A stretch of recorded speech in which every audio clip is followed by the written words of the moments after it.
ಇವತ್ತಿನ ವಿಡಿಯೋದಲ್ಲಿ ನಾನು ನಿಮಗೆ ತುಂಬಾನೇ ರುಚಿಯಾಗಿರುವಂತಹ 6 ತರದ ಸ್ವೀಟ್ ರೆಸಿಪೀಸ್ ನ ತೋರಿಸ್ಕೊಳ್ತಾ ಇದ್ದೀನಿ. ಸ್ವೀಟ್ಸ್ ಅಂದ್ರೆ ಇಷ್ಟ ಇರೋರಿಗೆ ಈ ವಿಡಿಯೋ ಅಂತೂ ತುಂಬಾನೇ ಇಷ್ಟ ಆಗ್ಬಿಡುತ್ತೆ. ಸೇವ್ ಅಂತ ಡೌನ್ಲೋಡ್ ಮಾಡಿ ಇಟ್ಕೊಳ್ಳಿ. ಯಾವಾಗಾದ್ರೂ ಸ್ವೀಟ್ ತಿನ್ಬೇಕು ಅಂತಂದಾಗ ನೀವು ಕೂಡ ಈ ವಿಡಿಯೋನ ನೋಡಿ ಮಾಡ್ಕೊಳ್ಬಹುದು. ತುಂಬಾ ಚೆನ್ನಾಗಿ ಬರುತ್ತೆ. ಇವತ್ತು ನಾನು ನಿಮಗೆ ಬೆಲ್ಲ ಹಾಕಿ ಮಾಡುವಂತಹ ಆರೋಗ್ಯಕರವಾದ ರವೆ ಉಂಡೆ, ಅದೇ ರೀತಿ ಕಡಲೆಪುರಿ ಉಂಡೆ, ಅದೇ ರೀತಿ ಬೂಂದಿ ಲಡ್ಡು ಮತ್ತೆ ಮೈಸೂರು ಪಾಕ್, ಅದೇ ರೀತಿ ಕಜ್ಜಿಕಾಯಿ, ಅದು ಕೂಡ ಸ್ವಲ್ಪ ಡಿಫ್ರೆಂಟ್ ಆಗಿ, ಹಾಗೇನೆ ಜಾಮೂನ್ ರೆಸಿಪಿ. ಫಸ್ಟ್ ಆಗಿ ನಾವಿಲ್ಲಿ ರವೆ ಉಂಡೆ ರೆಸಿಪಿ ನೋಡೋಣ.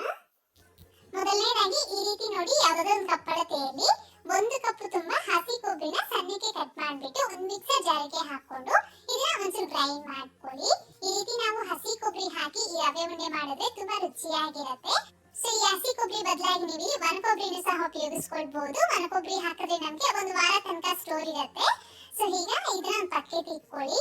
ನೆಕ್ಸ್ಟ್ ಆಗಿ ಈಗ ಈ ರೀತಿ ಒಂದು ಕಡಾಯಿನಲ್ಲಿ 2.5 ಟೇಬಲ್ ಸ್ಪೂನ್ ಆಗುವಷ್ಟು ತುಪ್ಪನ ಹಾಕೊಳ್ಳಿ. ತುಪ್ಪ ಸ್ವಲ್ಪ ಜಾಸ್ತಿ ಆದ್ರೂ ಹಾಕೊಳ್ಬಹುದು, ತೊಂದರೆ ಇಲ್ಲ. ಸೊ ತುಪ್ಪ ಕರಿದ ನಂತರ ಇದಕ್ಕೆ ಸ್ವಲ್ಪ ಡ್ರೈ ಫ್ರೂಟ್ಸ್ ನ ಸಣ್ಣಕ್ಕೆ ಕಟ್ ಮಾಡ್ಕೊಂಡು ಹಾಕೊಳ್ಳಿ. ನಾನಿಲ್ಲಿ ಸ್ವಲ್ಪ ಪಿಸ್ತಾ ಹಾಗೇನೆ ಬಾದಾಮ್ ಮತ್ತೆ ಈಗ ದ್ರಾಕ್ಷಿನ ಹಾಕೊಂಡಿದ್ದೀನಿ. ಸೊ ನೀವು ಬೇರೆ ಯಾವ್ದಾದ್ರು ಇಲ್ಲಿ ಹಾಕೊಳ್ಬಹುದು. ಹಾಕೊಂಡು ಚೆನ್ನಾಗಿ ಗರಿ ಆಗೋ ತನಕ ಫ್ರೈ ಮಾಡ್ಬಿಟ್ಟು ಎತ್ತಿ ಒಂದು ಪಕ್ಕಕ್ಕೆ ಇಡಿ. ನೆಕ್ಸ್ಟ್ ಆಗಿ ಈಗ ಮತ್ತೆ ಅದೇ ಕಡಾಯಿನಲ್ಲೇನೆ 1.5 ಕಪ್ ಆಗುವಷ್ಟು ಉಪ್ಪಿಟ್ಟು ರವೆನ ಹಾಕೊಳ್ಳಿ. ನೀವು ಬೇಕು ಅಂತಂದ್ರೆ 1 ಕಪ್ ಆಗುವಷ್ಟು ಉಪ್ಪಿಟ್ಟು ರವೆ ಹಾಗೇನೆ ಅರ್ಧ ಕಪ್ ನಷ್ಟು ಚಿರೋಟಿ ರವೆ ಆದ್ರೂ ಉಪಯೋಗಿಸ್ಕೊಳ್ಬಹುದು. ಸೊ 1.5 ಕಪ್ ನಷ್ಟು ರವೆಗೆ ನಾವು 1 ಕಪ್ ಆಗುವಷ್ಟು ಕೊಬ್ಬರಿನ ತಗೊಳ್ಬೇಕಾಗತ್ತೆ. ಈ ರವೆನ ಕಡಿಮೆ ಫ್ಲೇಮ್ನಲ್ಲಿ ಒಂದು 5 ರಿಂದ 6 ನಿಮಿಷಗಳ ಕಾಲ ಚೆನ್ನಾಗಿ ಫ್ರೈ ಮಾಡಿ. ನಮಗೆ ರವೆ ಅನ್ನೋದು ಚೆನ್ನಾಗಿ ಫ್ರೈ ಆಗಿದ್ಮೇಲೆ ರವೆ ಫುಲ್ ವೈಟ್ ಆಗ್ಬಿಡತ್ತೆ. ಸೊ ಆಗ ನಮಗೆ ರವೆ ಫ್ರೈ ಆಗಿದೆ ಅಂತ ಅರ್ಥ. ಸೊ ಈ ರೀತಿ ರವೆ ಫ್ರೈ ಆಗಿದ ನಂತರ ಇದಕ್ಕೆ ನಾವು ಫಸ್ಟ್ ಗ್ರೈಂಡ್ ಮಾಡ್ಕೊಂಡಿರೋ ಈ ಕೊಬ್ಬರಿ ಇದೆಯಲ್ಲ ಅದೆಲ್ಲಾನು ಹಾಕೊಂಡ್ಬಿಟ್ಟು ಲೋ ಫ್ಲೇಮ್ ನಲ್ಲಿ ಮತ್ತೆ 1 ರಿಂದ 3 ನಿಮಿಷ ಫ್ರೈ ಮಾಡ್ಕೊಳ್ಬೇಕು. ಈ ರೀತಿ ಕೊಬ್ಬರಿ ಹಾಗೇನೆ ರವೆನ ಫ್ರೈ ಮಾಡ್ಕೊಂಡಿದ್ದಾದ್ಮೇಲೆ ಇದನ್ನ ಇಟ್ಕೊಂಡು ಈ ರೀತಿ ಸ್ವಲ್ಪ ಒಂದು ದೊಡ್ಡ ಬೌಲ್ಗೆ ಹಾಕಿ ಪಕ್ಕೆತಿಡಿ. ಈಗ ಮತ್ತೆ ಅದೇ ಕಡಾಯಿಗೆನೆ 1 ಕಪ್ ಆಗುವಷ್ಟು ಸಣ್ಣಕ್ಕೆ ಕಟ್ ಮಾಡ್ಕೊಂಡಿರೋ ಬೆಲ್ಲನ ಹಾಕೊಳ್ಳಿ. ಸ್ವೀಟ್ನೆಸ್ ಕರೆಕ್ಟ್ ಆಗಿ ಸರಿ ಹೋಗುತ್ತೆ. ಸ್ವಲ್ಪ ಕಡಿಮೆ ಬೇಕು ಅಂತಂದ್ರೂ ಹಾಕೊಳ್ಬಹುದು. ಮತ್ತೆ ಇದಕ್ಕೇನೆ 1/4 ಕಪ್ ಗಿಂತ ಸ್ವಲ್ಪ ಕಡಿಮೆ ನೀರು, ಅಂದ್ರೆ ನಾನಿಲ್ಲಿ 3 ಟೇಬಲ್ ಸ್ಪೂನ್ ಆಗುವಷ್ಟು ನೀರನ್ನ ತಗೊಂಡಿದ್ದೀನಿ. ಹೀಗೆ ಬೆಲ್ಲನ ಮೀಡಿಯಂ ಫ್ಲೇಮ್ ನಲ್ಲಿ ಈ ರೀತಿ ಚೆನ್ನಾಗಿ ಮಿಕ್ಸ್ ಮಾಡ್ಕೊಂತ ಕರಗಿಸ್ಕೊಳ್ಳಿ. ಜಸ್ಟ್ ನೋಡಿ ನಮಗೆ ಒಂದು 3-4 ನಿಮಿಷ ಒಳಗಡೆ ಬೆಲ್ಲ ಪೂರ್ತಿಯಾಗಿ ಕರಗಿಬಿಟ್ಟು ಈ ರೀತಿ ನಮಗೆ ಸ್ವಲ್ಪ ಕುದಿಯಕ್ಕೆ ಸ್ಟಾರ್ಟ್ ಆಗುತ್ತೆ. ಈ ರೀತಿ ಕುದಿಯಕ್ಕೆ ಸ್ಟಾರ್ಟ್ ಆಗಿದ ನಂತರ ಸ್ಟವ್ ಆಫ್ ಮಾಡ್ಕೊಂಡ್ಬಿಡಿ. ಜಾಸ್ತಿ ಹೊತ್ತು ನಾವು ಈ ಬೆಲ್ಲದಿಂದ ಕುದಿಸ್ಕೊಳ್ಬಾರ್ದು, ಮತ್ತೆ ನಮಗೆ ಪಾಕ ಬಂದ್ಬಿಡುತ್ತೆ. ಬೆಲ್ಲ ಅನ್ನೋದು ನಮಗೆ ಕರಗಿದ್ರೆ ಸಾಕು. ಹೀಗೆ ಬೆಲ್ಲದನ್ನ ಈ ರೀತಿ ರವೆಗೆ ಫಿಲ್ಟರ್ ಮಾಡ್ಕೊಂಡ್ಬಿಟ್ಟು ಮತ್ತೆ ಇದಕ್ಕೆ ನಾವು ಫಸ್ಟ್ ಫ್ರೈ ಮಾಡಿ ಇಟ್ಕೊಂಡಿರೋ ಈ ಡ್ರೈ ಫ್ರೂಟ್ಸ್ ಹಾಗೇನೆ ಒಂದು 2 ರಿಂದ 3 ಏಲಕ್ಕಿನ ಕುಟ್ಟಿ ಪುಡಿ ಮಾಡಿ ಹಾಕೊಳ್ಳಿ. ಹೀಗೆ ಎಲ್ಲಾನು ಸಹ ಸ್ಪೂನ್ ನಲ್ಲಿ ಚೆನ್ನಾಗಿ ಮಿಕ್ಸ್ ಮಾಡಿ. ಅಕಸ್ಮಾತ್ ನಿಮಗೆ ಬೆಲ್ಲದ ನೀರನ್ನು ಜಾಸ್ತಿ ಆಗುತ್ತೆ ಅನ್ನೋ ಡೌಟ್ ಇದ್ರೆ ಸ್ವಲ್ಪ ಹಾಗೆ ಇಟ್ಕೊಳ್ಳಿ. ಮತ್ತೆ ಬೇಕಿದ್ರೆ ನಾವು ಹಾಕಿ ಮಿಕ್ಸ್ ಮಾಡ್ಕೊಂಡು ಉಂಡೆನ ಮಾಡ್ಕೊಳ್ಬಹುದು. ಸೊ ನಮ್ಗೆ ಕರೆಕ್ಟ್ ಆಗಿ ಸರಿ ಹೋಗಿದೆ. 1.5 ಕಪ್ ನಷ್ಟು ರವೆ, 1 ಕಪ್ ಆಗುವಷ್ಟು ಕಾಯಿ ತುರಿ, ಹಾಗೇನೆ 1 ಕಪ್ ಆಗುವಷ್ಟು ಬೆಲ್ಲ, ಹಾಗೆ 3 ಟೇಬಲ್ ಸ್ಪೂನ್ ಅಷ್ಟು ನೀರು ಹಾಕೊಂಡಿದ್ದೀನಿ ಅಷ್ಟೇನೆ. ಸೊ ನೀವು ಇಲ್ಲಿ ಬೇಕು ಅಂತಂದ್ರೆ ಇನ್ನು ಸ್ವಲ್ಪ ತುಪ್ಪ ಹಾಕಿ ಆದ್ರೂ ಮಿಕ್ಸ್ ಮಾಡ್ಕೊಳ್ಬಹುದು. ನನಗೆ ಹಾಲೇನು ಆಗ್ತಾ ಇಲ್ಲ. ಸೊ ನಿಮ್ಗೆ ಬೆಲ್ಲದ ನೀರು ಕಡಿಮೆ ಆಗಿದೆ ಅನ್ನೋದಾದ್ರೆ ಆ ಟೈಮ್ ನಲ್ಲಿ ನೀವು ಸ್ವಲ್ಪ ಕಾಯಿಸಿ ಆರಿಸಿರುವಂತಹ ಹಾಲನ್ನ ಹಾಕಿ ಮಿಕ್ಸ್ ಮಾಡ್ಕೊಂಡು ರವೆ ಉಂಡೆನ ಮಾಡ್ಕೊಳ್ಳಿ. ಹಾಗೆ ನೀವು ಬೆಲ್ಲ ತಗೊಳ್ಳುವಾಗ ಕಪ್ಪು ತುಂಬಾ ತಗೊಳ್ಳೋದಕ್ಕೆ ಹೋಗ್ಬೇಡಿ. ಸೊ ಕಪ್ಪಿಗೆ ಈಕ್ವಲ್ ಆಗಿ ಬೆಲ್ಲ ತಗೊಳ್ಳಿ, ಇಲ್ಲಾಂದ್ರೆ ತುಂಬಾ ಸ್ವೀಟ್ನೆಸ್ ಜಾಸ್ತಿ ಆಗ್ಬಿಡತ್ತೆ. ಸೊ ನೋಡಿದಲ್ವಾ, ಅಷ್ಟೇ ನಮಗೆ ತುಂಬಾ ಟೇಸ್ಟಿಯಾಗಿ ಈಸಿಯಾಗಿ ಬೆಲ್ಲದ ರವೆ ಉಂಡೆ ರೆಡಿ ಆಗಿದೆ. ತುಂಬಾ ಚೆನ್ನಾಗಿರುತ್ತೆ ಟೇಸ್ಟ್. ಸೊ ಈ ರೀತಿ ಮಾಡಿದಾದ್ಮೇಲೆ ಇದನ್ನ ಅಟ್ಲೀಸ್ಟ್ 1 ಅವರ್ ಹಾಗೆ ಬಿಟ್ಬಿಡಿ. ಆನಂತರ ಇದನ್ನ ಸರ್ವ್ ಮಾಡ್ಕೊಳ್ಳಿ, ಸಖತ್ತಾಗಿರುತ್ತೆ. ಸೊ ಮತ್ತೆ ಇವತ್ತಿನ ಈ ಸಿಂಪಲ್ ರೆಸಿಪಿ ನಿಮ್ಗೆ ಇಷ್ಟ ಆಗಿದೆ ಅಂತ ಅನ್ಕೊಂಡಿದ್ದೀನಿ. ಇಷ್ಟ ಆದ್ರೆ ತಪ್ಪದೆ ಲೈಕ್ ಮಾಡಿ. ಹಾಗೆ ಈ ರವೆ ಉಂಡೆನ ನಾವು 3 ದಿವಸದಿಂದ 4 ದಿವಸ ತನಕ ಇಟ್ಕೊಂಡು ತಿನ್ಕೋಬಹುದು. ಸೊ ನಾವು ಹಸಿ ಕೊಬ್ಬರಿ ಹಾಕಿದ್ವಲ್ಲ ಅದರಿಂದ ಬೇಗ ಕೆಟ್ಟೋಗೋ ಚಾನ್ಸ್ ಇರುತ್ತೆ. ಸೊ ನೀವು 1 ಕೊಬ್ಬರಿ ಹಾಕಿದ್ರೆ 1 ವಾರ ತನಕ ಇಟ್ಕೊಂಡು ತಿನ್ಕೋಬಹುದು. ಸಕ್ಕರೆ ಹಾಕಿ ಮಾಡುವಂತಹ ರವೆ ಉಂಡೆ ಆಲ್ರೆಡಿ ನಮ್ಮ ಚಾನಲ್ ಅಲ್ಲಿ ಇದೆ, ಚೆಕ್ ಮಾಡಿ ನೋಡಿ ಬೇಕಿದ್ರೆ, ಅಥವಾ ಈ ವಿಡಿಯೋ ಎಂಡಿಂಗ್ ಅಲ್ಲಿ ಬರುತ್ತೆ ನೋಡಬಹುದು. ಈಗ ನಾನು ನಿಮಗೆ ತುಂಬಾ ಡಿಫರೆಂಟ್ ಆಗಿರುವಂತಹ ಈ ಕಜ್ಜಿಕಾಯಿನ ಹೇಗೆ ಮಾಡೋದು ಅಂತ ತೋರಿಸ್ತಾ ಇದ್ದೀನಿ. ಸೊ ಫಸ್ಟ್ ಆಗಿ ಕಜ್ಜಿಕಾಯಿ ಮಾಡ್ಕೊಳ್ಳೋದಕ್ಕೋಸ್ಕರ ನಾವು ಔಟರ್ ಲೇಯರ್ ಮೈದಾ ಹಿಟ್ಟನ್ನ ಕಲಸಿ ಇಟ್ಕೋಬೇಕಾಗುತ್ತೆ. ಸೊ ಅದಕ್ಕೋಸ್ಕರ ಮಿಕ್ಸಿಂಗ್ ಬೌಲ್ ತಗೊಂಡದಕ್ಕೆ 2 ಕಪ್ ನಷ್ಟು ಮೈದಾ ಹಿಟ್ಟನ್ನ ಹಾಕಿ ಮತ್ತೆ ಇದಕ್ಕೇನೆ ಒಂದು ಸ್ವಲ್ಪ ಉಪ್ಪು ಹಾಕ್ಬಿಟ್ಟು ಇದಕ್ಕೆ 1-2 ಟೇಬಲ್ ಸ್ಪೂನ್ ಆಗುವಷ್ಟು ಚೆನ್ನಾಗಿ ಬಿಸಿಯಾಗಿರೋ ಎಣ್ಣೆನ ಹಾಕೊಂಡು ಸ್ಪೂನ್ ನಲ್ಲಿ ಒಂದ್ಸತಿ ಮಿಕ್ಸ್ ಮಾಡ್ಕೊಳ್ಳಿ. ಎಣ್ಣೆ ಬಂದು ಚೆನ್ನಾಗಿ ಬಿಸಿ ಇರೋ ತರ ನೋಡ್ಕೊಳ್ಳಿ. ಈ ರೀತಿ ಮತ್ತೆ ಇದನ್ನ ಕೈಯಲ್ಲಿ ಚೆನ್ನಾಗಿ ಸ್ವಲ್ಪ ರಬ್ ಮಾಡ್ತಾ ಹಿಟ್ಟನ್ನ ಮಿಕ್ಸ್ ಮಾಡ್ಕೋಬೇಕಾಗತ್ತೆ. ಈ ರೀತಿ ನೋಡಿ ನಮಗೆ ಒಂದು ಕ್ರಂಬಲ್ ಟೆಕ್ಸ್ಚರ್ಗೆ ಈ ಹಿಟ್ಟನ್ನ ಬರುತ್ತೆ, ಹಾಗೇನೆ ಮಾಯಿಸ್ಟ್ ಫ್ಲೋರ್ ಆಗಿರುತ್ತೆ. ಸೊ ಈ ತರ ಮೊದಲು ಹಿಟ್ಟನ್ನ ಕಲಸಿದ್ದಾದ್ಮೇಲೆ ಈಗ ಮತ್ತೆ ಇದಕ್ಕೆ ಅರ್ಧ ಕಪ್ನಷ್ಟು ಉಗುರು ಬೆಚ್ಚಗಿರೋ ಹಾಲನ್ನ ತಗೊಂಡು ಒಂದ್ ಸ್ವಲ್ಪನೇ ಹಾಕೊಳ್ತಾ ಹಿಟ್ಟನ್ನ ಮಿಕ್ಸ್ ಮಾಡ್ಕೊಳ್ಳಿ. ಈ ರೀತಿ ನಾವು ಹಾಲು ಹಾಕ್ಬಿಟ್ಟು ಮಾಡೋದ್ರಿಂದ ನಮಗೆ ತುಂಬಾನೇ ಚೆನ್ನಾಗಿರುತ್ತೆ ಟೇಸ್ಟ್, ಹಾಗೆ ತುಂಬಾ ಚೆನ್ನಾಗಿ ಬರ್ತವೆ. ಒಂದ್ಸತಿ ತಪ್ಪದೆ ಟ್ರೈ ಮಾಡಿ ನೋಡಿ. ನನ್ಗೆ ಇಲ್ಲಿ ಕರೆಕ್ಟ್ ಆಗಿ ಅರ್ಧ ಕಪ್ ಮೇಲೆ ಒಂದ್ 2 ಟೇಬಲ್ ಸ್ಪೂನ್ ಆಗುವಷ್ಟು ಹಾಲು ಯೂಸ್ ಆಗಿದೆ. ಸೊ ನೋಡ್ಕೊಂಡು ಹಾಲನ್ನ ಹಾಕೊಂಡು ಮಿಕ್ಸ್ ಮಾಡ್ಕೊಳ್ಳಿ. ಹಿಟ್ಟನ್ನ ಚೆನ್ನಾಗಿ ನಾದ್ಕೊಂಡು ಮಿಕ್ಸ್ ಮಾಡ್ಕೋಬೇಕಾಗತ್ತೆ. ಈ ರೀತಿ ಚಪಾತಿ ಹಿಟ್ಟಿಗಿಂತ ಸ್ವಲ್ಪ ಗಟ್ಟಿಯಾಗಿ ಹಿಟ್ಟನ್ನ ಕಲಸಿದ್ದಾದ್ಮೇಲೆ ಒಂದು ಅರ್ಧ ಟೀ ಸ್ಪೂನ್ ಆಗುವಷ್ಟು ಆಯಿಲ್ ಹಾಕ್ಬಿಟ್ಟು ಆ ಹಿಟ್ಟೆಲ್ಲ ನೀಟಾಗಿ ಆಯಿಲ್ ಗ್ರೀಸ್ ಮಾಡ್ಬಿಟ್ಟು ಅದ್ರ ಮೇಲೆ ಒಂದು ಬಟ್ಟೆ ಕ್ಲೋಸ್ ಮಾಡಿ ಮತ್ತೆ ಅದ್ರ ಮೇಲೆ ಒಂದು ಪ್ಲೇಟ್ ನ ಮುಚ್ಚಿದ್ರೆ ಒಂದು 10 ನಿಮಿಷ ಪಕ್ಕಕ್ಕೆ ಇಟ್ಕೊಳ್ಳಿ. ಈ 10 ನಿಮಿಷದಲ್ಲಿ ನಾವು ಸ್ಟಫಿಂಗ್ ರೆಡಿ ಮಾಡ್ಕೊಳ್ಳೋಣ. ಅದಕ್ಕೋಸ್ಕರ ಒಂದು ಪ್ಯಾನ್ ಗೆ ಅರ್ಧ ಕಪ್ನಷ್ಟು ಚಿರೋಟಿ ರವೆನ ಹಾಕೊಳ್ಳಿ. ಯಾವ್ದಾದ್ರು ಒಂದು ಕಪ್ ಅಳತೆನಲ್ಲಿ ಎಲ್ಲಾ ಮೆಜರ್ಮೆಂಟ್ಸ್ ತಗೊಳ್ಳಿ, ಕರೆಕ್ಟ್ ಆಗಿ ಬರುತ್ತೆ. ಹೀಗೆ ರವೆನ ಸ್ವಲ್ಪ ಕಡಿಮೆ ಉರಿನಲ್ಲಿ ಒಂದು 5 ನಿಮಿಷ ಹುರ್ಕೋಬೇಕು. ಈ ಚಿರೋಟಿ ರವೆ ಬದಲಾಗಿ ನೀವು ಇಲ್ಲಿ ಬಾಂಬೆ ರವೆ ಕೂಡ ಉಪಯೋಗಿಸ್ಕೊಳ್ಬಹುದು. ಈಗ ನೋಡಿ ಆ ರವೆನ ಒಂದು 5 ನಿಮಿಷ ಚೆನ್ನಾಗಿ ಹುರಿದಿದ್ದಾಗಿದೆ. ಸೊ ಹೀಗಿದ್ದಕ್ಕೆ 1 ಟೇಬಲ್ ಸ್ಪೂನ್ ಆಗುವಷ್ಟು ಬಿಳಿ ಎಳ್ಳು, 1 ಟೇಬಲ್ ಸ್ಪೂನ್ ಆಗುವಷ್ಟು ಗಸಗಸೆ, 1 ಕಪ್ನಷ್ಟು ಒಣ ಕೊಬ್ಬರಿ ತುರಿನ ಹಾಕೋಬೇಕಾಗತ್ತೆ. ಸೊ ಹೀಗೆ ಇವು ಕೂಡ ಇನ್ನ ಒಂದ್ 2-3 ನಿಮಿಷ ಚೆನ್ನಾಗಿ ಹುರ್ಕೋಬೇಕು. ಇದ್ರ ಜೊತೆಗೆ ನೀವು ಬೇಕು ಅಂತಂದ್ರೆ ಪಿಸ್ತಾ ಮತ್ತೆ ಬಾದಾಮು ಇವು ಕೂಡ ಸಣ್ಣದಾಗಿ ಕಟ್ ಮಾಡ್ಕೊಂಡು ಹಾಕೊಳ್ಬಹುದು. ಈ ರೀತಿ ಇವೆಲ್ಲಾನು ಚೆನ್ನಾಗಿ ಹುರಿದಾಗಿದೆ. ಸೊ ಹೀಗೆ ಸ್ಟವ್ ಆಫ್ ಮಾಡ್ಕೊಂಡ್ಬಿಟ್ಟು ಇದನ್ನ ಇಟ್ಕೊಂಡು ಇನ್ನೊಂದು ಮಿಕ್ಸಿಂಗ್ ಬೌಲ್ಗೆ ಹಾಕೊಳ್ಳಿ. ಸೊ ಹೀಗೆ ಮತ್ತೆ ಇದಕ್ಕೇನೆ ಜಸ್ಟ್ ಒಂದ್ 2 ಟೇಬಲ್ ಸ್ಪೂನ್ ಆಗುವಷ್ಟು ಸಣ್ಣದಾಗಿ ಕಟ್ ಮಾಡ್ಕೊಂಡ್ರೆ ಗೋಡಂಬಿನ ಹಾಕೊಳ್ತಿದೀನಿ. ಬೇಕು ಅಂದ್ರೆ ಹಾಕೊಳ್ಳಿ, ಇಲ್ಲಾಂದ್ರೆ ಕಂಪ್ಲೀಟ್ ಆಗಿ ಸ್ಕಿಪ್ ಮಾಡ್ಬೋದು. ಈಗ ಇದೆಲ್ಲಾನು ಚೆನ್ನಾಗಿ ಒಂದ್ಸತಿ ಮಿಕ್ಸ್ ಮಾಡ್ಬಿಟ್ಟು ಫುಲ್ ತಣ್ಣಗಾಗೋ ತನಕ ಇದನ್ನ ಹಾಗೆ ಬಿಡಬೇಕು. ಈಗ ಮತ್ತೆ ಇನ್ನೊಂದು ಮಿಕ್ಸಿ ಜಾರ್ ತಗೊಂಡಿದ್ದಕ್ಕೆ 1/4 ಕಪ್ನಷ್ಟು ಸಕ್ಕರೆನ ಹಾಕೊಂಡು ಇದನ್ನ ಫೈನ್ ಆಗಿ ಗ್ರೈಂಡ್ ಮಾಡ್ಕೋಬೇಕು. ಸಕ್ಕರೆನ ಗ್ರೈಂಡ್ ಮಾಡುವಾಗ ಇದಕ್ಕೆ 3 ಏಲಕ್ಕಿ ಕೂಡ ಹಾಕೊಂಡು ಗ್ರೈಂಡ್ ಮಾಡ್ಕೊಂಡು ಇದಕ್ಕೆ ಹಾಕೊಳ್ಳಿ. ಈ ಸಕ್ಕರೆ ಪುಡಿ ಹಾಕುವಾಗ ನಮ್ಗೆ ಸ್ಟಫಿಂಗ್ ಅನ್ನೋದು ಪೂರ್ತಿಯಾಗಿ ತಣ್ಣಗಾಗಿರ್ಬೇಕು. ಅನಂತರ ಮಾತ್ರ ಈ ರೀತಿ ಸಕ್ಕರೆ ಪುಡಿ ಹಾಕಿ ಮಿಕ್ಸ್ ಮಾಡ್ಕೊಳ್ಬೇಕಾಗುತ್ತೆ. ಸೊ ಸ್ವೀಟ್ನೆಸ್ ಅನ್ನೋದು ಕರೆಕ್ಟ್ ಆಗಿ ಸರಿ ಹೋಗುತ್ತೆ. ನಿಮ್ಗೆ ಸ್ವಲ್ಪ ಜಾಸ್ತಿ ಬೇಕು ಅಂತಂದ್ರೂ ಕೂಡ ಹಾಕೊಳ್ಬಹುದು. ನಾನಿಲ್ಲಿ ಸಕ್ಕರೆನ ಉಪಯೋಗಿಸ್ಕೊಂಡು ಈ ಕಜ್ಜಿಕಾಯಿನ ಮಾಡ್ತಿದ್ದೀನಿ. ಅದೇ ತರ ನೀವು ಬೆಲ್ಲ ಕೂಡ ಹಾಕೊಂಡು ಮಾಡ್ಕೊಳ್ಬಹುದು. ಸೊ ಬೆಲ್ಲ ಅಥವಾ ಸಕ್ಕರೆ ಯಾವ್ದಾದ್ರು ಹಾಕೊಳ್ಳಿ. ಸೊ ನಮ್ಗೀಗ ಸ್ಟಫಿಂಗ್ ರೆಡಿ ಆಗಿದೆ. ಇಷ್ಟರಲ್ಲಿ ನಮ್ಗೆ ಹಿಟ್ಟು ಕೂಡ ಚೆನ್ನಾಗಿ ನೆಂದಿರುತ್ತೆ. ಹೀಗೆ ಹಿಟ್ಟನ್ನ ಇನ್ನೊಂದ್ಸಲಿ ಚೆನ್ನಾಗಿ ರೀತಿ ಮಿಕ್ಸ್ ಮಾಡ್ಕೊಳ್ಳಿ. ಈ ರೀತಿ ಚೆನ್ನಾಗಿ ಮಿಕ್ಸ್ ಮಾಡ್ಕೊಂಡ್ಬಿಟ್ಟು ಒಂದು ಬಾಲ್ ಸೈಜ್ಗೆ ಹಿಟ್ಟನ್ನ ತಗೊಂಡಿದ್ದ ರೌಂಡ್ ಆಗಿ ಮಾಡಿ ಇಟ್ಕೊಳ್ಳಿ. ಇದೇ ತರ ಒಂದು 6 ಬಾಲ್ಸ್ ನ ರೆಡಿ ಮಾಡ್ಕೊಂಡು ಇಟ್ಕೋಬೇಕು. 6 ಈಕ್ವಲ್ ಬಾಲ್ಸ್ ನ ರೆಡಿ ಮಾಡಿ ಒಂದು ಪಕ್ಕಕ್ಕೆ ಇಟ್ಕೊಳ್ಳಿ. ಇದು ಹಿಟ್ಟು ಮನೆತಂಗೆ ಒಂದು ಪ್ಲೇಟ್ ನ ಮುಚ್ಚಿಡ್ಬೇಕಾಗುತ್ತೆ. ಈಗ ಒಂದೊಂದೇ ಉಂಡೆನ ತಗೊಂಡು ಈ ರೀತಿ ಸ್ವಲ್ಪನೇ ಮೈದಾ ಹಿಟ್ಟನ್ನ ಹಾಕೊಳ್ತಾ ಇದನ್ನ ನಾವು ಲಟ್ಟಿಸ್ಕೋಬೇಕಾಗುತ್ತೆ. ಸೇಮ್ ಚಪಾತಿನ ನಾವು ಯಾವ ರೀತಿ ಲಟ್ಟಿಸ್ಕೊಂತೀವಿ ಇದು ಕೂಡ ಲಟ್ಟಿಸ್ಕೊಳ್ಳಿ. ಸ್ವಲ್ಪ ದಪ್ಪ ಇರಬೇಕು ಅಷ್ಟೇನೆ. ನೋಡಿ ಈ ರೀತಿ ಒಂದು ಶೀಟ್ ನ ರೆಡಿ ಮಾಡ್ಬಿಟ್ಟು ಇದನ್ನ ಪಕ್ಕಕ್ಕೆ ಇಟ್ಕೊಳ್ಳಿ. ಈ ಥಿಕ್ನೆಸ್ ಇದ್ರೆ ನಮಗೆ ಕರೆಕ್ಟ್ ಆಗಿರುತ್ತೆ. ಸೊ ಇದೇ ರೀತಿ ಮೊದಲು ಒಂದು 3 ಶೀಟ್ಸ್ ನ ರೆಡಿ ಮಾಡಿ ಒಂದು ಪಕ್ಕಕ್ಕೆ ಇಡಿ. ಈಗ ಒಂದೊಂದೇ ಶೀಟ್ ನ ತಗೊಂಡು ಅದ್ರ ಮೇಲೆ ಈ ರೀತಿ ನಾವು ಸ್ವಲ್ಪ ಗಟ್ಟಿ ತುಪ್ಪನ ತಗೊಂಡು ಆ ಶೀಟ್ ಫುಲ್ ಆಗಿ ನಾವು ಗಟ್ಟಿ ತುಪ್ಪನ ಸವರ್ಕೋಬೇಕಾಗತ್ತೆ. ಈಗ ಮತ್ತೆ ಅದ್ರ ಮೇಲೆ ಸ್ವಲ್ಪ ಮೈದಾ ಹಿಟ್ಟನ್ನ ಈ ರೀತಿ ಸ್ವಲ್ಪ ಸ್ಪ್ರಿಂಕಲ್ ಮಾಡ್ಕೊಂಡ್ಬಿಟ್ಟು ಅನಂತರ ಅದ್ರ ಮೇಲೆ ಇನ್ನೊಂದು ಶೀಟ್ ನ ಹಾಕ್ಬಿಟ್ಟು ಮತ್ತೆ ತುಪ್ಪನ ಸವರ್ಬಿಟ್ಟು ಮತ್ತೆ ಅದ್ರ ಮೇಲೆ ಸ್ವಲ್ಪ ಮೈದಾ ಹಿಟ್ಟನ್ನ ಹಾಕಿ ಇನ್ನೊಂದು ಶೀಟ್ ಕೂಡ ಹಾಕ್ಬಿಟ್ಟು ಸೇಮ್ ಅದೇ ವಿಧಾನದಲ್ಲಿ ಒಂದು 3 ಲೇಯರ್ ನ ಹಾಕೋಬೇಕಾಗುತ್ತೆ. ಸೊ ನೋಡಿ ನಾನಿಲ್ಲಿ 3 ಲೇಯರ್ಸ್ ನ ಹಾಕೊಂಡ್ಬಿಟ್ಟು ಕೊನೆಗೂ ಕೂಡ ಈ ರೀತಿ ಸ್ವಲ್ಪ ತುಪ್ಪ ಹಾಗೇನೆ ಮೈದಾ ಹಿಟ್ಟನ್ನ ಸ್ಪ್ರಿಂಕಲ್ ಮಾಡ್ಕೊಂಡು ಇಟ್ಕೊಳ್ಳಿ.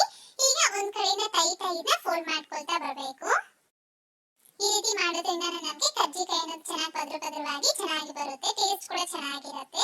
ಸೊ ಈ ರೀತಿ ನಾವು ಟೈಟ್ ರೋಲ್ ಮಾಡಿದಾದ್ಮೇಲೆ ಈಗ ಮತ್ತೆ ಇದನ್ನ ಸ್ವಲ್ಪ ಉದ್ದಕ್ಕೆ ಈ ರೀತಿ ಮಾಡ್ಕೊಳ್ಳಿ. ಈಗ ಮತ್ತೆ ಇದನ್ನ ಈ ರೀತಿ ಒಂದು 2 ಇಂಚ್ ಸೈಜ್ಗೆ ಕಟ್ ಮಾಡ್ಕೋಬೇಕಾಗುತ್ತೆ. ನೋಡಿ ನಮ್ಗೆ ಎಷ್ಟು ಚೆನ್ನಾಗಿ ಲೇಯರ್ಸ್ ಅನ್ನೋದು ಬಂದಿದೆ. ಸೊ ಈಗ ಒಂದೊಂದೇ ಉಂಡೆನ ತಗೊಂಡು ಈ ರೀತಿ ನಾವು ಆ ಲೇಯರ್ಸ್ ಇರೋ ಕಡೆಗೆ ಫ್ಲಾಟ್ ಮಾಡ್ಕೊಂಡು ರೋಲ್ ಮಾಡ್ಕೋಬೇಕು. ತುಂಬಾ ಸಣ್ಣದಾಗಿ ರೋಲ್ ಮಾಡಿದ್ರೆ ಈ ರೀತಿ ಸ್ವಲ್ಪ ದಪ್ಪಕ್ಕೆ ಇದನ್ನ ಲಟ್ಟಿಸ್ಕೊಳ್ಳಿ. ಸೊ ನೋಡಿ ಈ ರೀತಿ ಫಸ್ಟ್ ಮೊದಲಿನ ಒಂದು ಪೂರಿ ಸೈಜ್ ಇದನ್ನ ಲಟ್ಟಿಸಿದಾದ್ಮೇಲೆ ಅದ್ರ ಸೆಂಟರ್ ಗೆ 1 ಟೇಬಲ್ ಸ್ಪೂನ್ ಆಗುವಷ್ಟು ಸ್ಟಫಿಂಗ್ ನ ಇಟ್ಬಿಟ್ಟು ಎಡ್ಜಸ್ ಎಲ್ಲಾನು ಹಾಲನ್ನ ಕ್ರೀಸ್ ಮಾಡ್ಕೊಳ್ಳಿ. ಈ ರೀತಿ ಕಂಪಲ್ಸರಿಯಾಗಿ ಎಡ್ಜಸ್ ಗೆ ಹಾಲು ಅಥವಾ ನೀರನ್ನ ಅಪ್ಲೈ ಮಾಡ್ಕೊಳ್ಳಿ. ಈಗ ಮತ್ತೆ ನೋಡಿ ಎರಡು ಕಡೆನ ಈ ರೀತಿ ಚೆನ್ನಾಗಿ ಫೋಲ್ಡ್ ಮಾಡ್ಕೊಂಡ್ಬಿಟ್ಟು ಸ್ವಲ್ಪ ಪ್ರೆಸ್ ಮಾಡ್ಬಿಟ್ಟು ಮತ್ತೆ ಇದನ್ನ ಒಂದು ಫೋರ್ಕ್ ಸಹಾಯದಿಂದ ಈ ರೀತಿ ನಾವು ಶೇಪ್ ನ ಮಾಡ್ಕೋಬೇಕಾಗುತ್ತೆ. ಹೋಲ್ ಮಾಡಿದ್ರೆ ಈ ರೀತಿ ನಿಧಾನಕ್ಕೆ ಈ ಶೇಪ್ ನ ಮಾಡ್ಕೊಳ್ಳಿ. ಸೊ ಈ ರೀತಿ ನಾವು ಸುಲಭವಾಗಿ ಫೋರ್ಕ್ ಸಹಾಯದಿಂದ ಈ ರೀತಿ ಶೇಪ್ ಅಲ್ಲಿ ಮಾಡ್ಕೊಳ್ಬಹುದು. ಅಥವಾ ನಿಮ್ಮ ಹತ್ರ ಕಜ್ಜಿಕಾಯಿ ಮಾಡೋ ಮೌಲ್ಡ್ ಇದ್ರೆ ಅದ್ರಲ್ಲಿ ಕೂಡ ಮಾಡ್ಕೊಳ್ಬಹುದು. ಎಡ್ಜಸ್ ನ ಮಾತ್ರ ನೀಟಾಗಿ ಸೀಲ್ ಮಾಡ್ಕೊಳ್ಳಿ, ಇಲ್ಲಾಂದ್ರೆ ಎಣ್ಣೆಗೆ ಹಾಕಿದ್ರೆ ಬಿಟ್ಟೋಗೋ ಚಾನ್ಸ್ ಇರುತ್ತೆ. ಸೊ ಹೀಗೆ ಫ್ರೈ ಮಾಡ್ಕೊಳ್ಳೋದಕ್ಕೆ ಆಯಿಲ್ ಬಂದ್ಬಿಟ್ಟು ಮೀಡಿಯಂ ಆಗಿ ಹೀಟ್ ಮಾಡ್ಕೊಳ್ಳಿ. ಎಣ್ಣೆ ಜಾಸ್ತಿ ಕಾರಿರಬಾರ್ದು. ಮೀಡಿಯಂ ಆಗಿ ಎಣ್ಣೆ ಕಾರಿದಾದ್ಮೇಲೆ ಇದರಲ್ಲಿ ಒಂದು ಕಜ್ಜಿಕಾಯಿನ ಹಾಕ್ಬಿಟ್ಟು ಅದ್ರ ಮೇಲೆ ಈ ರೀತಿ ಈ ಇರಬೇಕು. ಈ ತರ ಸ್ವಲ್ಪ ಮೇಲ್ ಬಂದ ನಂತರ ಇನ್ನೊಂದು ಕಜ್ಜಿಕಾಯಿ ಕೂಡ ಹಾಕೊಂಡು ಇದೇ ರೀತಿ ಫ್ರೈ ಮಾಡ್ಕೊಳ್ಳಿ. ಈ ರೀತಿ ಆ ಎಣ್ಣೆಯಲ್ಲಿ ಎಷ್ಟು ಕಜ್ಜಿಕಾಯಿ ಇರುತ್ತೋ ಅಷ್ಟು ಕಜ್ಜಿಕಾಯಿನ ಹಾಕೊಂಡ್ಬಿಟ್ಟು ಮೀಡಿಯಂ ಫ್ಲೇಮ್ ನಲ್ಲಿ ಫ್ರೈ ಮಾಡ್ಕೋಬೇಕಾಗತ್ತೆ. ಮೀಡಿಯಂ ಟು ಲೋ ಫ್ಲೇಮ್ ಮಧ್ಯದಲ್ಲಿ ಉರಿನ ಇಟ್ಕೊಂಡು ನಾವು ಇದನ್ನ ಫ್ರೈ ಮಾಡ್ಕೋಬೇಕು. ಹೈ ಫ್ಲೇಮ್ ಅಂತೂ ಇರಲೇಬಾರದು. ಉರಿನ ಆದಷ್ಟು ಸ್ವಲ್ಪ ಕಡಿಮೆ ಉರಿ ಇಟ್ಕೊಂಡು ಫ್ರೈ ಮಾಡ್ಕೊಂಡ್ರೆ ಚೆನ್ನಾಗಿ ಕ್ರಿಸ್ಪಿಯಾಗಿ ಚೆನ್ನಾಗಿ ಬರುತ್ತೆ. ಈ ರೀತಿ ಚೆನ್ನಾಗಿ ಒಂದು ಒಳ್ಳೆ ಕಲರ್ಗೆ ಚೇಂಜ್ ಆಗುತ್ತೆ, ಹಾಗೆ ಚೆನ್ನಾಗಿ ಕ್ರಿಸ್ಪಿಯಾಗಿ ಬರುತ್ತೆ, ಮತ್ತೆ ಆ ಲೇಯರ್ಸ್ ಕೂಡ ಬಿಟ್ಕೊಂಡಿರುತ್ತೆ. ಸೊ ಈ ಸ್ಟೇಜ್ ನಲ್ಲಿ ಇದನ್ನ ಎತ್ಕೊಂಡ್ಬಿಡಿ. ನೋಡಿ ನಮ್ಗೆ ಎಷ್ಟು ಚೆನ್ನಾಗಿ ಬಂದಿದೆ. ಸೇಮ್ ಇದೇ ವಿಧಾನದಲ್ಲಿ ಎಲ್ಲಾ ಕಜ್ಜಿಕಾಯಿನೂ ಸಹ ಫ್ರೈ ಮಾಡಿ ತಗೊಳ್ಳೋದಷ್ಟೇನೆ. ನಾರ್ಮಲ್ ಕಜ್ಜಿಕಾಯಿಗಿಂತ ಈ ಕಜ್ಜಿಕಾಯಿ ತುಂಬಾ ರುಚಿಯಾಗಿ ಬರುತ್ತೆ, ನಿಮ್ಗೂ ಕೂಡ ತುಂಬಾ ಇಷ್ಟ ಆಗ್ಬಿಡುತ್ತೆ. ಈಗ ನೆಕ್ಸ್ಟ್ ಆಗಿ ನಾವು ಕಡಲೆಪುರಿ ಉಂಡೆ ರೆಸಿಪಿ ನೋಡೋಣ. ಮೊದಲನೇದಾಗಿ ಈ ಕಡಲೆಪುರಿ ಉಂಡೆ ಮಾಡ್ಕೊಳ್ಳೋದಕ್ಕೋಸ್ಕರ ನಾನಿಲ್ಲಿ ಕಡಲೆಪುರಿನ ತಗೊಂಡಿದ್ದೀನಿ. ಸೊ ನಾನು ಪ್ಯಾಕೆಟ್ ಉಪಯೋಗಿಸ್ಕೊಳ್ತಾ ಇದ್ದೀನಿ, ನೀವು ಲೂಸ್ ಸಹ ಉಪಯೋಗಿಸ್ಕೊಳ್ಬಹುದು. ಹಾಗೆ ನಮ್ಗೆ ಕಡಲೆಪುರಿ ಅನ್ನೋದು ನೋಡಿ ಈ ರೀತಿ ಚೆನ್ನಾಗಿ ಗರಿಗರಿಯಾಗಿರ್ಬೇಕು. ಈ ತರ ಇಲ್ಲ ಸ್ವಲ್ಪ ಮೆತ್ತಗಾಗಿದೆ ಅನ್ನೋದಾದ್ರೆ ಅದನ್ನ ಜಸ್ಟ್ ಒಂದು ಬಾಣಲಿಗೆ ಹಾಕಿ ಹುರಿದ್ಬಿಟ್ಟು ತಗೊಳ್ಳಿ. ಕೇವಲ 2-3 ನಿಮಿಷ ಸುಮ್ಮನೆ ಬೆಚ್ಚಗೆ ಮಾಡ್ಕೊಂಡ್ರೆ ಸಾಕು, ಗರಿಗರಿಯಾಗಿ ಆಗುತ್ತೆ. ಈಗ ಈ ಕಡಲೆಪುರಿನ ಮೆಜರ್ ಮಾಡ್ಕೊಂಡು ಈ ರೀತಿ ಒಂದು ಕಪ್ ಅಳತೆಯಲ್ಲಾಗ್ಲಿ ಅಥವಾ ಒಂದು ಗ್ಲಾಸ್ ಅಳತೆಯಲ್ಲಾಗ್ಲಿ ಮೆಜರ್ ಮಾಡ್ಕೊಂಡು ಈ ರೀತಿ ಒಂದು ಬೌಲ್ಗೆ ಹಾಕೊಳ್ಳಿ. ನಾನಿಲ್ಲಿ 5 ಕಪ್ ತುಂಬಾ ಕಡಲೆಪುರಿನ ತಗೊಂಡಿದ್ದೀನಿ. ಹೀಗಿನ ಒಂದು ಪಕ್ಕಕ್ಕೆ ಇಟ್ಕೊಳ್ಳಿ. ನೆಕ್ಸ್ಟ್ ಈಗ ಬೆಲ್ಲದ ಪಾಕಕ್ಕೋಸ್ಕರ ಈ ರೀತಿ ಒಂದು ಕಡಾಯಿನಲ್ಲಿ 2 ಕಪ್ನಷ್ಟು ಸಣ್ಣಕ್ಕೆ ಕಟ್ ಮಾಡ್ಕೊಂಡಿರೋ ಬೆಲ್ಲನ ಹಾಕೊಳ್ಳಿ. ಬೆಲ್ಲ ಬಂದು ನಾವು ಕಪ್ಪು ತುಂಬಾ ತಗೊಳ್ಬಾರ್ದು, ಈ ರೀತಿ ವಿಡಿಯೋದಲ್ಲಿ ತೋರಿಸಿರೋ ಹಾಗೆ ನಾವು ಬೆಲ್ಲನ ತಗೊಳ್ಬೇಕಾಗತ್ತೆ. ಹಾಗೆ ಇದಕ್ಕೆ ಒಂದು 1/4 ಕಪ್ನಷ್ಟು ನೀರು ಕೂಡ ಹಾಕೊಂಡು ಬೆಲ್ಲನ ಪೂರ್ತಿಯಾಗಿ ಕರಗಿಸ್ಕೊಳ್ಳಿ. ಕಡಲೆಪುರಿ ಬಂದು ಕಪ್ಪು ತುಂಬಾ ತಗೊಳ್ಬೇಕು, ಬೆಲ್ಲ ಬಂದು ಕಪ್ಪು ತುಂಬಾ ತಗೊಳ್ಬಾರ್ದು, ಸ್ವಲ್ಪ ಕಮ್ಮಿ ತಗೊಳ್ಬೇಕು. ಸೊ ಈ ರೀತಿ ಈ ಕ್ವಾಂಟಿಟಿಯಲ್ಲಿ ಮಾಡ್ಕೊಂಡ್ರೆ ನಮ್ಗೆ ತುಂಬಾ ಚೆನ್ನಾಗಿ ಬರುತ್ತೆ. ಬೆಲ್ಲ ಕರಗಿದ ನಂತರ ಒಂದ್ಸತಿ ಈ ಬೆಲ್ಲದ ನೀರನ್ನ ಫಿಲ್ಟರ್ ಮಾಡ್ಕೊಂಡು ತಗೊಳ್ಳಿ. ಅದರಲ್ಲಿ ಏನಾದ್ರು ಡಸ್ಟ್ ಇದ್ರೆ ಎಲ್ಲಾನು ಸಹ ಹೋಗುತ್ತೆ. ಆನಂತರ ಆ ಕಡಾಯಿನ ಒಂದ್ಸತಿ ವಾಶ್ ಮಾಡ್ಕೊಂಡು ಮತ್ತೆ ಅದೇ ಬೆಲ್ಲದ ನೀರನ್ನ ಅದೇ ಕಡಾಯಿಗೆ ಹಾಕೊಂಡು ಚೆನ್ನಾಗಿ ಕುದಿಸ್ಕೊಳ್ಳಿ. ಗ್ಯಾಸ್ನ ಮೀಡಿಯಂ ಫ್ಲೇಮ್ ನಲ್ಲಿ ಇಟ್ಕೊಂಡು ನಾವು ಈ ಬೆಲ್ಲದ ಪಾಕನ ಮಾಡ್ಕೊಳ್ಬೇಕಾಗತ್ತೆ. ಈ ರೀತಿ ನಾವಿದನ್ನ ಚೆನ್ನಾಗಿ ಮಿಕ್ಸ್ ಮಾಡ್ಕೊಳ್ತಾ ಚೆನ್ನಾಗಿ ಕುದಿಸ್ಕೊಳ್ಬೇಕು. ಈ ರೀತಿ ನಾವಿದನ್ನ ಚೆನ್ನಾಗಿ ಮಿಕ್ಸ್ ಮಾಡ್ಕೊಳ್ತಾ ನೀಟಾಗಿ ಕುದಿಸ್ಕೊಳ್ಬೇಕಾಗತ್ತೆ. ಒಂದು 5-6 ನಿಮಿಷಕ್ಕೆ ನಮ್ಗೆ ಇದು ಸ್ವಲ್ಪ ಗಟ್ಟಿಯಾಗಿ ಕುದೀತಾ ಬರುತ್ತೆ. ಹಾಗೆ ನಮ್ಗೆ ಸ್ಲೋ ಮೋಷನ್ ಅಲ್ಲಿ ಸ್ವಲ್ಪ ಬಬಲ್ಸ್ ಬರ್ತಾ ಇರುತ್ತೆ ನೋಡಿ. ಈ ರೀತಿ ಸ್ವಲ್ಪ ಗಟ್ಟಿಯಾಗಿ ಪಾಕ ಅನ್ನೋದು ರೆಡಿ ಆಗ್ಬೇಕು. ಹಾಗ ಒಂದ್ಸತಿ ಪಾಕನ ಚೆಕ್ ಮಾಡ್ಕೊಳ್ಳಿ. ಗ್ಯಾಸ್ನ ಲೋ ಫ್ಲೇಮ್ ಮಾಡ್ಕೊಂಡ್ಬಿಟ್ಟು ಈ ಪಾಕನ ಇಟ್ಕೊಂಡು ಈ ರೀತಿ ಒಂದು ಬೌಲಲ್ಲಿ ನೀರ್ನ ತಗೊಂಡು ಆ ನೀರಿಗೆ ಸ್ವಲ್ಪ ಪಾಕನ ಬಿಟ್ಟು ಅದನ್ನ ಒಂದು 3-4 ಸೆಕೆಂಡ್ ಹಾಗೆ ಬಿಟ್ಬಿಡಿ. ಆನಂತರ ಇದನ್ನ ಈ ರೀತಿ ಒಂದ್ ಕಡೆ ಎಲ್ಲಾನು ಸಹ ಸೇರಿಸ್ಕೊಳ್ಳಿ. ಈ ರೀತಿ ನಮ್ಗೆ ಒಂದು ಉಂಡೆ ರೀತಿ ಒಂದು ಬಾಲ್ ರೀತಿ ಹಾಕ್ಬೇಕು. ಅದೇ ರೀತಿ ನಾವು ಈ ರೀತಿ ನೋಡಿ ಆ ನೀರಿಗೆ ಹಾಕಿದ್ರೆ ಚೆನ್ನಾಗಿ ಸೌಂಡ್ ಬರ್ಬೇಕು ನಮ್ಗೆ. ಪಾಕನ ನಾವು ಸ್ವಲ್ಪ ನೀರಿಗೆ ಬಿಟ್ಟಾಗ ಅದು ನೀರಿನ ಜೊತೆ ಮಿಕ್ಸ್ ಆಗಬಾರ್ದು, ಹಾಗೆ ನಮ್ಗೆ ಸ್ಟಿಫ್ ಆಗಿ ಕುತ್ಕೋಬೇಕು. ಹಾಗೆ ನೋಡಿ ಈ ರೀತಿ ನಾವು ಕೆಚ್ಚಿ ಕೆಳಗಡೆಗೆ ಹಾಕ್ದಾಗ ಚೆನ್ನಾಗಿ ಸೌಂಡ್ ಬರ್ಬೇಕು. ಈ ತರ ಸೌಂಡ್ ಬಂದ್ರೆ ಮಾತ್ರ ನಮ್ಗೆ ಪರ್ಫೆಕ್ಟ್ ಆಗಿ ಪಾಕ ಬಂದಿದೆ ಅಂತ ಅರ್ಥ. ಸೊ ಈ ತರ ಗಟ್ಟಿ ಪಾಕ ಬಂದಾದ್ಮೇಲೆ ಈಗ ಮತ್ತೆ ಗ್ಯಾಸ್ನ ಆಫ್ ಮಾಡ್ಕೊಂಡ್ಬಿಟ್ಟು ಇದೇ ಪಾಕಕ್ಕೆ ನಾವು ಈ ಕಡಲೆಪುರಿನ ಹಾಕೊಂಡು ಚೆನ್ನಾಗಿ ಮಿಕ್ಸ್ ಮಾಡ್ಕೊಂಡ್ಬಿಡ್ಬೇಕು. ಟೈಮ್ ವೇಸ್ಟ್ ಮಾಡ್ತೀರಾ, ಈ ಪ್ರಾಸೆಸ್ ಎಲ್ಲಾನು ಸ್ವಲ್ಪ ಬೇಗ ಮಾಡ್ಕೊಂಡ್ಬಿಡ್ಬೇಕಾಗತ್ತೆ. ಈ ರೀತಿ ನೋಡಿ ನೀಟಾಗಿ ಎಲ್ಲ ಮಿಕ್ಸ್ ಆಗಿದ ನಂತರ ಈಗ ಕೈನ ಸ್ವಲ್ಪ ತೇವ ಮಾಡ್ಕೊಂಡು ಈ ರೀತಿ ನಾವು ಉಂಡೆಗಳನ್ನ ಮಾಡ್ಕೋಬೇಕು. ಸೊ ನಿಮ್ಗೆ ಯಾವ ಸೈಜ್ ಬೇಕೋ ಆ ಸೈಜ್ಗೆ ಉಂಡೆನ ಮಾಡ್ಕೊಳ್ಳಿ. ಸ್ವಲ್ಪ ಬೇಗ ಬಿಸಿ ಇದ್ದಾಗೆ ನಾವು ಉಂಡೆನ ಕಟ್ಕೊಂಡ್ಬಿಡ್ಬೇಕು. ನೋಡಿ ನಮ್ಗೆ ಎಷ್ಟು ಚೆನ್ನಾಗಿ ಕಡಲೆಪುರಿ ಉಂಡೆ ಅನ್ನೋದು ರೌಂಡ್ ಆಗಿ ರೆಡಿ ಆಗ್ಬಿಟ್ಟಿದೆ. ಇದೇ ವಿಧಾನದಲ್ಲಿ ಎಲ್ಲಾನು ಸಹ ಮಾಡ್ಕೊಳ್ಳಿ. ತುಂಬಾ ಬಿಸಿ ಆದ್ರೆ ಮಾತ್ರ ಕೈನ ನೀರ್ನಲ್ಲಿ ಹತ್ಕೊಂಡು ಅನಂತರ ಈ ರೀತಿ ಉಂಡೆಗಳನ್ನ ಮಾಡಿ ತಗೊಳ್ಳಿ. ತುಂಬಾ ಚೆನ್ನಾಗಿ ಬರುತ್ತೆ, ಕೈಗೆ ಒಂಚೂರು ಕೂಡ ಬಿಸಿ ಆಗೋದಿಲ್ಲ. ಈ ತರ ನೀರಿನ ಬದಲಾಗಿ ನೀವು ತುಪ್ಪ ಕೂಡ ಕೈಗೆ ಸವರ್ಕೊಂಡು ನಾವು ಈ ತರ ಉಂಡೆ ಆದ್ರೂ ಮಾಡ್ಕೊಳ್ಬಹುದು. ಸೊ ಈ ತರ ನಾವು ಎಲ್ಲಾ ಉಂಡೆಗಳನ್ನ ಮಾಡಿ ತಗೊಂಡಿದ್ಮೇಲೆ ಲಾಸ್ಟ್ ಅಲ್ಲಿ ನೋಡಿ ನಮ್ಗೆ ಆ ಕಡಾಯಿಗೆ ಸ್ವಲ್ಪ ಇದೆಲ್ಲಾನು ಸಹ ಚೆನ್ನಾಗಿ ಅಂಟ್ಕೊಂಡ್ಬಿಟ್ಟಿರುತ್ತೆ, ಅದನ್ನ ತೆಗಿಯೋದಕ್ಕಾಗೋದಿಲ್ಲ. ಹಾಗೇನ್ ಮಾಡ್ತೀರಾ, ಜಸ್ಟ್ ಇದನ್ನ 3-4 ಸೆಕೆಂಡ್ ಹೀಟ್ ಮಾಡ್ಕೊಳ್ಳಿ, ಅಷ್ಟೇ ಸಾಕು. ಜಾಸ್ತಿ ಹೀಟ್ ಮಾಡಬೇಡಿ, ಜಸ್ಟ್ 3-4 ಸೆಕೆಂಡ್ ಹೀಟ್ ಮಾಡ್ಕೊಂಡ್ರೆ ನಮ್ಗೆ ಈ ರೀತಿ ನೀಟಾಗಿ ಎಲ್ಲಾನು ಸಹ ಬಿಟ್ಕೊಳ್ಳುತ್ತೆ, ಚೆನ್ನಾಗಿ ಬರುತ್ತೆ. ಈಗ ಎತ್ಕೊಂಡು ಉಂಡೆ ಮಾಡ್ಕೊಂಡು ತಗೊಳ್ಳಿ. ಅಷ್ಟೇ, ನೋಡಿದ್ರಲ್ವಾ ಎಷ್ಟು ಸುಲಭವಾಗಿ ನಾವೇ ಮನೆಯಲ್ಲಿ ಈ ಕಡಲೆಪುರಿ ಉಂಡೆನ ಮಾಡ್ಕೊಳ್ಬಹುದು ಅಂತ. ತುಂಬಾನೇ ಗರಿಗರಿಯಾಗಿರುತ್ತೆ, ತುಂಬಾ ರುಚಿಯಾಗಿರುತ್ತೆ. 2 ತಿಂಗಳಾದ್ರೂ ಸಹ ನಾವಿದನ್ನ ಇಟ್ಕೊಂಡು ತಿನ್ಕೋಬಹುದು, ಕೆಡೋದಿಲ್ಲ. ಈ ಕಡಲೆಪುರಿ ಉಂಡೆ ಅಂದ್ರೆ ನನಗೆ ಹಾಗೇನೆ ನನ್ನ ಫ್ಯಾಮಿಲಿ ಮೆಂಬರ್ಸ್ಗೆ ಎಲ್ಲರಿಗೂ ಸಹ ತುಂಬಾನೇ ಇಷ್ಟ ಆಗುತ್ತೆ. ನಿಮ್ಗೂ ಕೂಡ ಇಷ್ಟ ಆದ್ರೆ ತಪ್ಪದೆ ಕಮೆಂಟ್ ಮಾಡಿ ತಿಳಿಸಿ. ಈಗ ನೆಕ್ಸ್ಟ್ ಆಗಿ ನಾವು ಬೂಂದಿ ಲಡ್ಡು ರೆಸಿಪಿ ನೋಡೋಣ. ಬಂದ್ಬಿಟ್ಟು ನಾವು ಕಡಲೆ ಹಿಟ್ಟನ್ನ ಕಲಿಸ್ಕೊಳ್ಬೇಕು. ಹಾಗಾಗಿ ಈ ರೀತಿ ಒಂದು ದೊಡ್ಡ ಬೌಲ್ ತಗೊಂಡದ್ರಲ್ಲಿ ಯಾವ್ದಾದ್ರು ಒಂದು ಕಪ್ ಅಳತೆಯಲ್ಲಿ ಕಡಲೆ ಹಿಟ್ಟನ್ನ ತಗೊಳ್ಳಿ. ಈ ಕಪ್ ಅಳತೆಯಲ್ಲಿ ನಾನು 2 ಕಪ್ನಷ್ಟು ಕಡಲೆ ಹಿಟ್ಟನ್ನ ತಗೊಂಡಿದ್ದೀನಿ. ಕಡಲೆ ಹಿಟ್ಟು ಲೂಸ್ ಕಡಲೆ ಹಿಟ್ಟು ಅಥವಾ ಪ್ಯಾಕೆಟ್ ಕಡಲೆ ಹಿಟ್ಟು ಯಾವ್ದಾದ್ರು ಉಪಯೋಗಿಸ್ಕೊಳ್ಬಹುದು, ಆದ್ರೆ ಒಂದ್ಸತಿ ಜರಡಿ ಮಾಡಿ ತಗೊಳ್ಬೇಕಷ್ಟೇನೆ. ಅನಂತರ ಇದಕ್ಕೆ ಸ್ವಲ್ಪ ಅರಿಶಿನದ ಪುಡಿ ಮತ್ತೆ 1-2-3 ಚಿಟಿಕೆ ಆಗುವಷ್ಟು ಸೋಡಾನ ಹಾಕೊಂಡ್ಬಿಟ್ಟು ಚೆನ್ನಾಗಿ ಮಿಕ್ಸ್ ಮಾಡಿ. ಈ ತರ ಫಸ್ಟ್ ಇದೆಲ್ಲನೂ ಸಹ ಮಿಕ್ಸ್ ಮಾಡ್ಕೊಂಡಿದ ನಂತರ ಇದಕ್ಕೆ ಎಷ್ಟು ನೀರು ಬೇಕೋ ಅಷ್ಟು ನೀರನ್ನ ಹಾಕಿ ಚೆನ್ನಾಗಿ ಮಿಕ್ಸ್ ಮಾಡ್ಕೊಳ್ಬೇಕು. ಗಂಟಿಲ್ದಂಗೆ ನೀಟಾಗಿ ವಿಸ್ಕರ್ ಸಹಾಯದಿಂದ ಚೆನ್ನಾಗಿ ಮಿಕ್ಸ್ ಮಾಡ್ಕೊಳ್ಳಿ. ನಮ್ಗೆ ಸುಮಾರಾಗಿ ಒಂದ್ 2 ಕಪ್ ಆಗುವಷ್ಟು ನೀರು ಯೂಸ್ ಆಗಿದೆ. ನೋಡ್ಕೊಂಡು ನೀರನ್ನ ಹಾಕಿ ಮಿಕ್ಸ್ ಮಾಡ್ಕೊಳ್ಬೇಕು. ನೋಡ್ಬೋದಲ್ವಾ ಕನ್ಸಿಸ್ಟೆನ್ಸಿ ಅನ್ನೋದು ಈ ರೀತಿ ನಮ್ಗೆ ಸ್ವಲ್ಪ ಗಟ್ಟಿಯಾಗಿರ್ಬೇಕು. ದೋಸೆ ಹಿಟ್ಟಿಗಿಂತ ಸ್ವಲ್ಪ ಗಟ್ಟಿಯಾದ ಹದದಲ್ಲಿದ್ರೆ ಕರೆಕ್ಟ್ ಆಗಿ ಸರಿ ಹೋಗುತ್ತೆ. ಈ ರೀತಿ ನಮ್ಗೆ ಆ ಸೌಟಿನ ಮೇಲೆ ಒಂದ್ ರೀತಿಯಲ್ಲಿ ಈ ರೀತಿ ನೋಡಿ ಒಂದು ಲೇಯರ್ ರೀತಿ ಕೂರ್ಬೇಕು. ಸೊ ಈ ತರ ಕನ್ಸಿಸ್ಟೆನ್ಸಿಗೆ ಹಿಟ್ಟನ್ನ ಕಲಸಿದಾದ್ಮೇಲೆ ಹೀಗೆ ನಾವು ಬೂಂದಿ ಮಾಡ್ಕೊಳ್ಬಹುದು. ಈ ತರ ಸೌಟಲ್ಲಿ ಅಥವಾ ಈ ತರ ಸೌಟಲ್ಲಿ ನಿಮ್ಗೆ ಯಾವ್ದು ಅವೈಲಬಲ್ ಇದ್ರೆ ಅದರಲ್ಲಿ ಮಾಡ್ಕೊಳ್ಬಹುದು. ಸೊ ಈಗ ಹಿಟ್ಟನ್ನ ಪಕ್ಕಕ್ಕೆ ಇಟ್ಕೊಳ್ಳಿ. ಈಗ ನಾವು ಸಕ್ಕರೆ ಪಾಕಕ್ಕೆ ಒಂದು ಬೌಲ್ ಅಲ್ಲಿ ಸಕ್ಕರೆನ ಹಾಕಿ ಇಟ್ಕೊಂಡ್ಬಿಡೋಣ. ಸೊ 2 ಕಪ್ ಕಡಲೆ ಹಿಟ್ಟಿಗೆ 2 ಕಪ್ ನಷ್ಟು ಸಕ್ಕರೆ, ಅದರಲ್ಲಿ ಅರ್ಧದಷ್ಟು ನೀರು, ಒಂದು ಕಪ್ ಆಗುವಷ್ಟು ನೀರನ್ನ ಸೇರಿಸ್ಕೊಂಡು ಸ್ವಲ್ಪ ಸ್ಯಾಫ್ರನ್ ಇದ್ರೆ ಹಾಕೋಬಹುದು, ಇಲ್ಲಾಂದ್ರೆ ಸ್ಕಿಪ್ ಮಾಡಬಹುದು. ನಂತರ ಸ್ವಲ್ಪ ಏಲಕ್ಕಿನ ಕುಟ್ಟಿ ಅದಕ್ಕೆ ಹಾಕೊಂಡು ಈ ಬೌಲ್ ನ ಪಕ್ಕಕ್ಕೆ ಇಟ್ಕೊಂಡ್ಬಿಡಿ. ಸ್ವಲ್ಪ ಸಕ್ಕರೆ ಅನ್ನೋದು ಕರಗುತ್ತೆ ಇಷ್ಟರಲ್ಲಿ ನಾವು ಬೂಂದಿ ಮಾಡ್ಕೊಳ್ಳೋಷ್ಟರಲ್ಲಿ. ಈಗ ಬೂಂದಿ ಮಾಡ್ಕೊಳ್ಳೋದಕ್ಕೋಸ್ಕರ ಎಣ್ಣೆನ ಚೆನ್ನಾಗಿ ಕಾಯಿಸ್ಕೊಳ್ಬೇಕು. ಇದು ಮಾತ್ರ ತುಂಬಾ ಇಂಪಾರ್ಟೆಂಟ್ ಆಗುತ್ತೆ. ಎಣ್ಣೆ ಚೆನ್ನಾಗಿ ಕಾದಿಲ್ಲ ಅಂದ್ರೆ ನಮ್ಗೆ ಸರಿಯಾಗಿ ಶೇಪ್ ಬರೋದಿಲ್ಲ. ಎಣ್ಣೆ ಚೆನ್ನಾಗಿ ಬಿಸಿಯಾಗಿದ ನಂತರ ಈ ತರ ವಿಡಿಯೋದಲ್ಲಿ ತೋರಿಸಿರೋ ಹಾಗೆ ನಾವು ಈ ಹಿಟ್ಟನ್ನ ಆ ಸೌಟಿನ ಮೇಲೆ ಹಾಕಿ ತಿರುಗಿಸ್ಕೊಳ್ತಾ ನಾವು ಈ ಬೂಂದಿನ ಫ್ರೈ ಮಾಡ್ಕೊಳ್ಬೇಕು.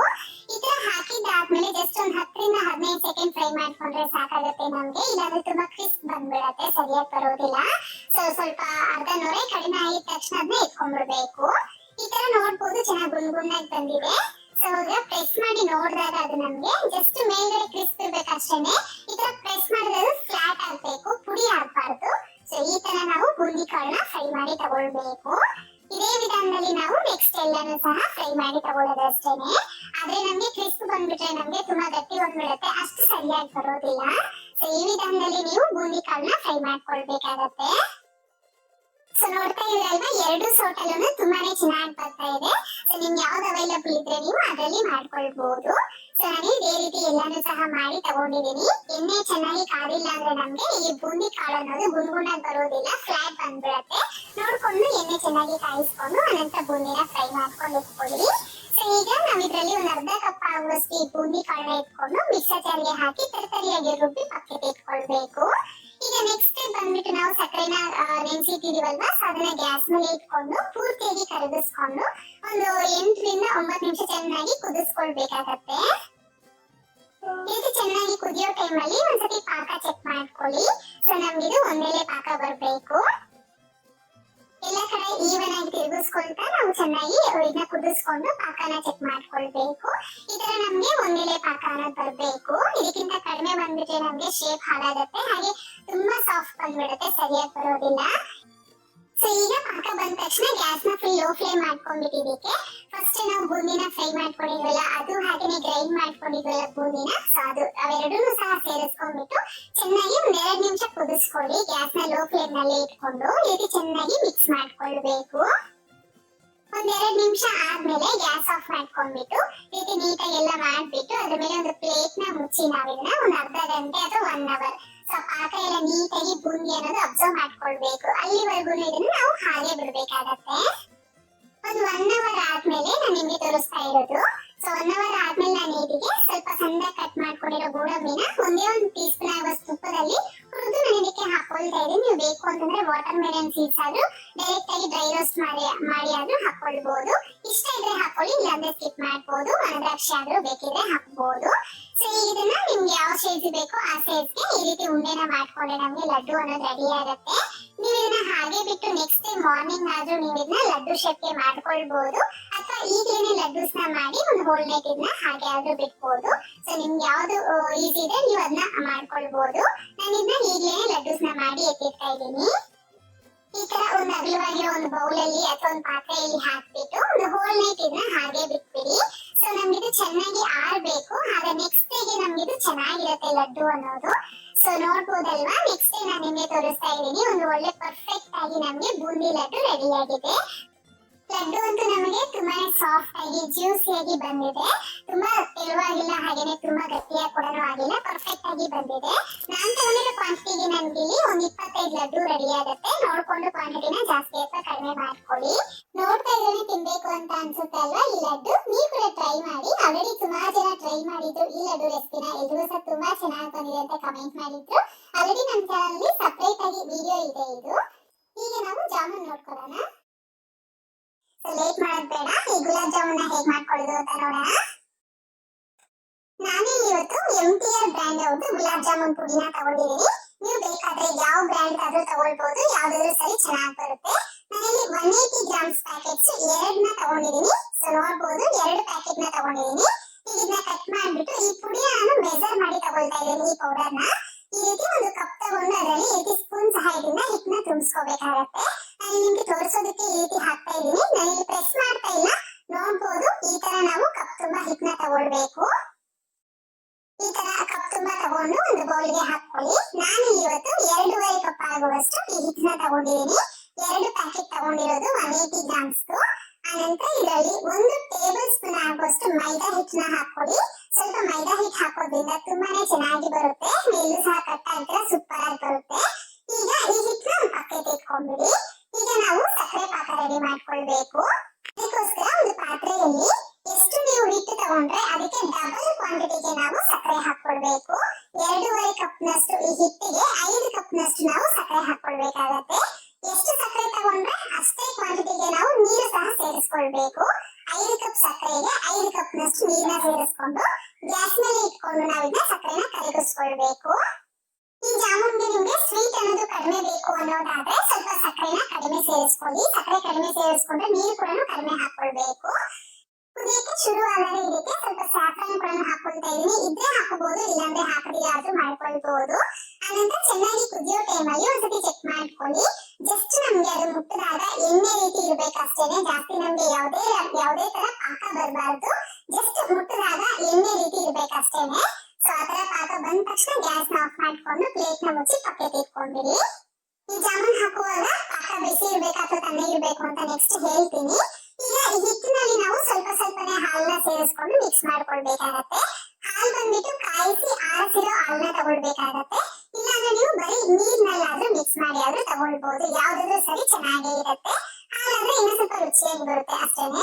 ಸ್ವಲ್ಪ ಸ್ವಲ್ಪ ಹಾಲನ್ನ ಸೇರಿಸ್ಕೊಂಡು ಚೆನ್ನಾಗಿ ಮಿಕ್ಸ್ ಮಾಡ್ಕೊಳ್ಬೇಕು. ಆದಷ್ಟು ಬರೀ ಫಿಂಗರ್ಸ್ ನಲ್ಲಿ ಮಾತ್ರ ಮಿಕ್ಸ್ ಮಾಡ್ಕೊಳ್ಬೇಕಾಗತ್ತೆ. ಜಾಸ್ತಿ ಪ್ರೆಷರ್ ಕೊಡಬಾರ್ದು. ಲೈಟ್ ಆಗಿ ಮೇಲ್ಮೇಲೆ ಮಿಕ್ಸ್ ಮಾಡ್ಕೊಳ್ಬೇಕು. ಈ ತರ ಇದನ್ನ ಸ್ವಲ್ಪ ಸಾಫ್ಟ್ ಆಗಿ ನಾವು ಹಿಟ್ಟನ್ನ ಕಲಿಸ್ಕೊಳ್ಬೇಕಾಗತ್ತೆ. ಸೊ ವಿಡಿಯೋದಲ್ಲಿ ತೋರಿಸಿರೋ ಹಾಗೆ ಹಿಟ್ಟನ್ನ ಕಲಿಸ್ಕೊಳ್ಬೇಕು. ನಂಗೆ ಇಲ್ಲಿ ಕರೆಕ್ಟ್ ಆಗಿ 1/4 ಕಪ್ ಆಗುವಷ್ಟು ಹಾಲು ನಿಂತಿದೆ. ನೋಡ್ಕೊಂಡು ಹಾಲನ್ನ ಹಾಕಿ ಮಿಕ್ಸ್ ಮಾಡ್ಕೊಳ್ಳಿ. ಹಾಲು ಅಥವಾ ನೀರು ಯಾವ್ದಾದ್ರು ಹಾಕೊಳ್ಬಹುದು. ಹಾಕ್ಬಿಟ್ಟು ಮಿಕ್ಸ್ ಮಾಡಿ ಪ್ಲೇಟ್ ನ ಮುಚ್ಚಿಬಿಟ್ಟು ಒಂದು 5 ನಿಮಿಷ ಇದಕ್ಕೆ ರೆಸ್ಟ್ ಕೊಟ್ಬಿಡಿ. ಅಥವಾ ನೀವು ಡೈರೆಕ್ಟ್ ಆಗಿ ಹಾಗೆ ಆದ್ರೂ ಉಂಡೆ ಮಾಡ್ಕೊಳ್ಬಹುದು, ಏನು ತೊಂದರೆ ಇಲ್ಲ. ನಾನಿಲ್ಲಿ ಸ್ವಲ್ಪ ಜಾಸ್ತಿ ಕ್ವಾಂಟಿಟಿಯಲ್ಲಿ ಮಾಡೋದ್ರಿಂದ ಈ ರೀತಿ ಸ್ವಲ್ಪ ಇದಕ್ಕೆ ರೆಸ್ಟ್ ಕೊಟ್ಟಿದ್ದೀನಿ. ನೋಡ್ಬೋದು, 5 ನಿಮಿಷ ಆದ್ಮೇಲೆ ನಾನು ನಿಮ್ಗೆ ತೋರಿಸ್ತಾ ಇದ್ದೀನಿ. ಈಗ ಹಿಟ್ಟನ್ನ ಮಿಕ್ಸ್ ಮಾಡೋದಕ್ಕೆ ಹೋಗ್ಬೇಡಿ. ಈಗ ಡೈರೆಕ್ಟ್ ಆಗಿ ನೀವು ಸ್ವಲ್ಪ ಸ್ವಲ್ಪ ಹಿಟ್ಟನ್ನ ತಗೊಂಡು ಉಂಡೆ ಮಾಡ್ಕೊಳ್ಬೇಕು. ಸೊ ಕೈಗೆ ಸ್ವಲ್ಪ ತುಪ್ಪ ಅಥವಾ ಎಣ್ಣೆ ಹಚ್ಕೊಂಡ್ಬಿಟ್ಟು ಸ್ವಲ್ಪ ಹಿಟ್ಟನ್ನ ತಗೊಂಡು ರೌಂಡ್ ಆಗಿ ಮಾಡ್ಕೊಳ್ಬೇಕು. ರೌಂಡ್ ಮಾಡುವಾಗ ಈ ರೀತಿ ಅಂಗೈಯಲ್ಲಿ ಹಾಕೊಂಡು ಫಸ್ಟ್ ಒಂದ್ಸತಿ ರೌಂಡ್ ಆಗಿ ಮಾಡ್ಕೊಳ್ಳಿ. ನಂತರ ಈ ರೀತಿ ನೋಡಿ ಸ್ವಲ್ಪ ಲೈಟ್ ಆಗಿ ಪ್ರೆಸ್ ಮಾಡ್ತಾ ನಾವು ಇದನ್ನ ರೌಂಡ್ ಆಗಿ ಮಾಡ್ಕೊಳ್ಬೇಕು. ಅನಂತರ ಲೈಟ್ ಆಗಿ ಮೇಲ್ಮೇಲೆ ರೌಂಡ್ ಆಗಿ ಮಾಡ್ಕೊಂಡ್ರೆ ನಮ್ಗೆ ನೀಟಾಗಿ ಕ್ರ್ಯಾಕ್ಸ್ ಇಲ್ಲದೆ ಬರುತ್ತೆ.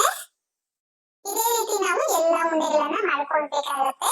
ಹಾಗೆ ಕಂಪಲ್ಸರಿಯಾಗಿ ಈ ಉಂಡೆ ಅನ್ನೋದು ಒಣಗ್ದಂಗೆ ಒಂದು ತೇವದ ಬಟ್ಟೆನ ಹಾಕಿ ಮುಚ್ಚಿ ಇಟ್ಕೊಳ್ಬೇಕು. ಹಾಗೆ ಹಿಟ್ಟು ಕೂಡ ಅಷ್ಟೇ ಒಣಗಬಾರ್ದು. ಒಣಗಿದ್ರೆ ನಮ್ಗೆ ಅಷ್ಟು ಸರಿಯಾಗಿ ಖಂಡಿತ ಬರೋದಿಲ್ಲ. ಸೊ ಒಣಗ್ದಿರ ಈ ರೀತಿ ಒಂದು ತೇವ ಬಟ್ಟೆನ ಹಾಕಿ ಎತ್ತಿಟ್ಕೊಳ್ಬೇಕಾಗತ್ತೆ. ಸೇಮ್ ಇದೇ ವಿಧಾನದಲ್ಲಿ ಎಲ್ಲ ಉಂಡೆಗಳನ್ನ ಮಾಡಿ ಈ ರೀತಿ ನಾನು ಎತ್ತಿ ಇಟ್ಕೊಂಡಿದ್ದೀನಿ. ಹೀಗಿದ್ದು ನಾವು ಫ್ರೈ ಮಾಡ್ಕೊಳ್ಬೇಕು. ಉಂಡೆ ಸೈಜ್ ಬಂದ್ಬಿಟ್ಟು ನಾನಿಲ್ಲಿ ತುಂಬಾ ಚಿಕ್ಕದಾಗೂ ಮಾಡ್ತಾ ಇಲ್ಲ, ಹಾಗೆ ತುಂಬಾ ದಪ್ಪದಾಗೂ ಮಾಡ್ತಾ ಇಲ್ಲ, ಮೀಡಿಯಂ ಆಗಿ ಮಾಡ್ಕೊಂಡಿದ್ದೀನಿ.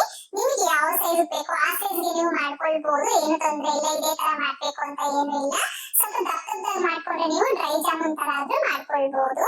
ಸೊ ಇಷ್ಟರಲ್ಲಿ ನಮ್ಗೆ ಸಕ್ಕರೆ ಪಾಕ ಆದಷ್ಟು ಸ್ವಲ್ಪ ತಣ್ಣಗಾಗಿರುತ್ತೆ. ನಾನಿಂದ ಇನ್ನೊಂದು ಬೌಲ್ಗೆ ಹಾಕೊಳ್ತಾ ಇದ್ದೀನಿ, ಅಥವಾ ನೀವು ಅದೇ ಪಾತ್ರೆಯಲ್ಲಾದ್ರೂ ಇಟ್ಕೊಳ್ಬಹುದು, ಏನು ತೊಂದರೆ ಇಲ್ಲ. ಸೊ ಈಗ ಈ ಉಂಡೆಗಳನ್ನ ಫ್ರೈ ಮಾಡ್ಕೊಳ್ಳೋದಕ್ಕೋಸ್ಕರ ಎಣ್ಣೆನ ಬಿಸಿಗೆ ಇಟ್ಕೊಂಡಿದ್ದೀನಿ. ಎಣ್ಣೆನ ಮೀಡಿಯಂ ಫ್ಲೇಮ್ ನಲ್ಲೇ ಕಾಯಿಸ್ಕೊಳ್ಬೇಕು. ನಂತರ ಗ್ಯಾಸ್ ನ ಫುಲ್ ಕಡಿಮೆ ಉರಿ ಇಟ್ಕೊಳ್ಬೇಕು. ಅದಾದ್ಮೇಲೆ ಎಣ್ಣೆನ ಒಂದ್ಸತಿ ಮಿಕ್ಸ್ ಮಾಡ್ಕೊಂಡ್ಬಿಡಿ. ಸೊ ಎಲ್ಲ ಕಡೆ ಈವನ್ ಆಗಿ ಬಿಸಿ ಆಗುತ್ತೆ. ಆ ನಂತರ ಈ ರೀತಿ ಸ್ವಲ್ಪ ಹಿಟ್ಟು ಹಾಕಿ ನೋಡಿ ನಿಧಾನವಾಗಿ ಅದು ಮೇಲೆ ಬರಬೇಕು. ಖಂಡಿತ ನಿಧಾನವಾಗಿ ಅದು ಮೇಲೆ ಬರಬೇಕು. ಹಾಗಲೇ ನಮ್ಗೆ ತುಂಬಾನೇ ಚೆನ್ನಾಗಿ ಬರುತ್ತೆ. ಸೊ ಎಣ್ಣೆ ಜಾಸ್ತಿ ಕಾದಿದ್ರು ನಮ್ಗೆ ಮೇಲೆ ತುಂಬಾ ಬ್ರೌನ್ ಬಂದ್ಬಿಡುತ್ತೆ, ಒಳಗಡೆ ಸರಿಯಾಗಿ ಬೇಯೋದಿಲ್ಲ, ಚೆನ್ನಾಗಿ ಬರೋದಿಲ್ಲ. ಸೊ ಮೀಡಿಯಂ ಆಗಿ ಎಣ್ಣೆನ ಕಾಯಿಸ್ಕೊಳ್ಳಿ. ಹಾಗೆ ಗ್ಯಾಸ್ ನ ಲೋ ಫ್ಲೇಮ್ ನಲ್ಲಿ ಇಟ್ಕೊಳ್ಳಿ. ಹಾಗೆ ಅದು ಹಿಟ್ಟು ಹಾಕಿದಾದ ಆದ್ಮೇಲೆ ನಿಧಾನವಾಗಿ ಅದು ಮೇಲೆ ಬರಬೇಕು. ಸೊ ಈ ಟಿಪ್ಸ್ ನ ಫಾಲೋ ಮಾಡಿ ತುಂಬಾನೇ ಚೆನ್ನಾಗಿ ಬರುತ್ತೆ. ಇವನ್ನ ಎಣ್ಣೆಯಲ್ಲಿ ಹಾಕಿದ ತಕ್ಷಣ ತಿರುಗಿಸಬಾರ್ದು, ಸ್ವಲ್ಪ ಮೇಲೆ ಬರುತ್ತೆ. ಆಗ ಸ್ಪೂನ್ ನಲ್ಲಿ ನಿಧಾನವಾಗಿ ಎಣ್ಣೆನ ತಿರುಗಿಸ್ತಾ ಇದ್ರೆ ನಮ್ಗೆ ಈ ಉಂಡೆ ಕೂಡ ನೀಟಾಗಿ ರೌಂಡ್ ಆಗಿ ತಿರುಗುತ್ತೆ, ಹಾಗೆ ಈವನ್ ಆಗಿ ಫ್ರೈ ಆಗುತ್ತೆ. ಇದೇ ರೀತಿ ಫ್ರೈ ಮಾಡ್ಕೊಳ್ಳಿ, ತುಂಬಾನೇ ಚೆನ್ನಾಗಿ ಎಲ್ಲಾ ಕಡೆ ಫ್ರೈ ಆಗುತ್ತೆ. ಕಡಿಮೆ ಉರಿನಲ್ಲಿ ಮಾತ್ರ ಫ್ರೈ ಮಾಡ್ಕೊಳ್ಬೇಕು. ಈ ತರ ನಮ್ಗೆ ಒಂದು ಒಳ್ಳೆ ಬ್ರೌನ್ ಕಲರ್ ಗೆ ಇದು ಕಲರ್ ಚೇಂಜ್ ಆಗ್ಬೇಕು, ಚೆನ್ನಾಗಿ ಫ್ರೈ ಆಗುತ್ತೆ ಒಳಗಡೆ ತನಕ. ಈ ತರ ನೀಟಾಗಿ ಎಲ್ಲ ಬ್ರೌನ್ ಕಲರ್ ಬಂದ ತಕ್ಷಣ ಇದನ್ನ ಎತ್ಕೊಂಡ್ಬಿಡ್ಬೇಕು. ಸೊ ಕಲರ್ ನೋಡ್ಬೋದು ಎಷ್ಟು ಚೆನ್ನಾಗಿ ಬಂದಿದೆ. ಸೊ ಇದೇ ಕಲರ್ ಗೆ ಇದನ್ನ ಫ್ರೈ ಮಾಡ್ಕೊಂಡ್ಬಿಟ್ಟು ಇದನ್ನ ಎತ್ಕೊಳ್ಳಿ.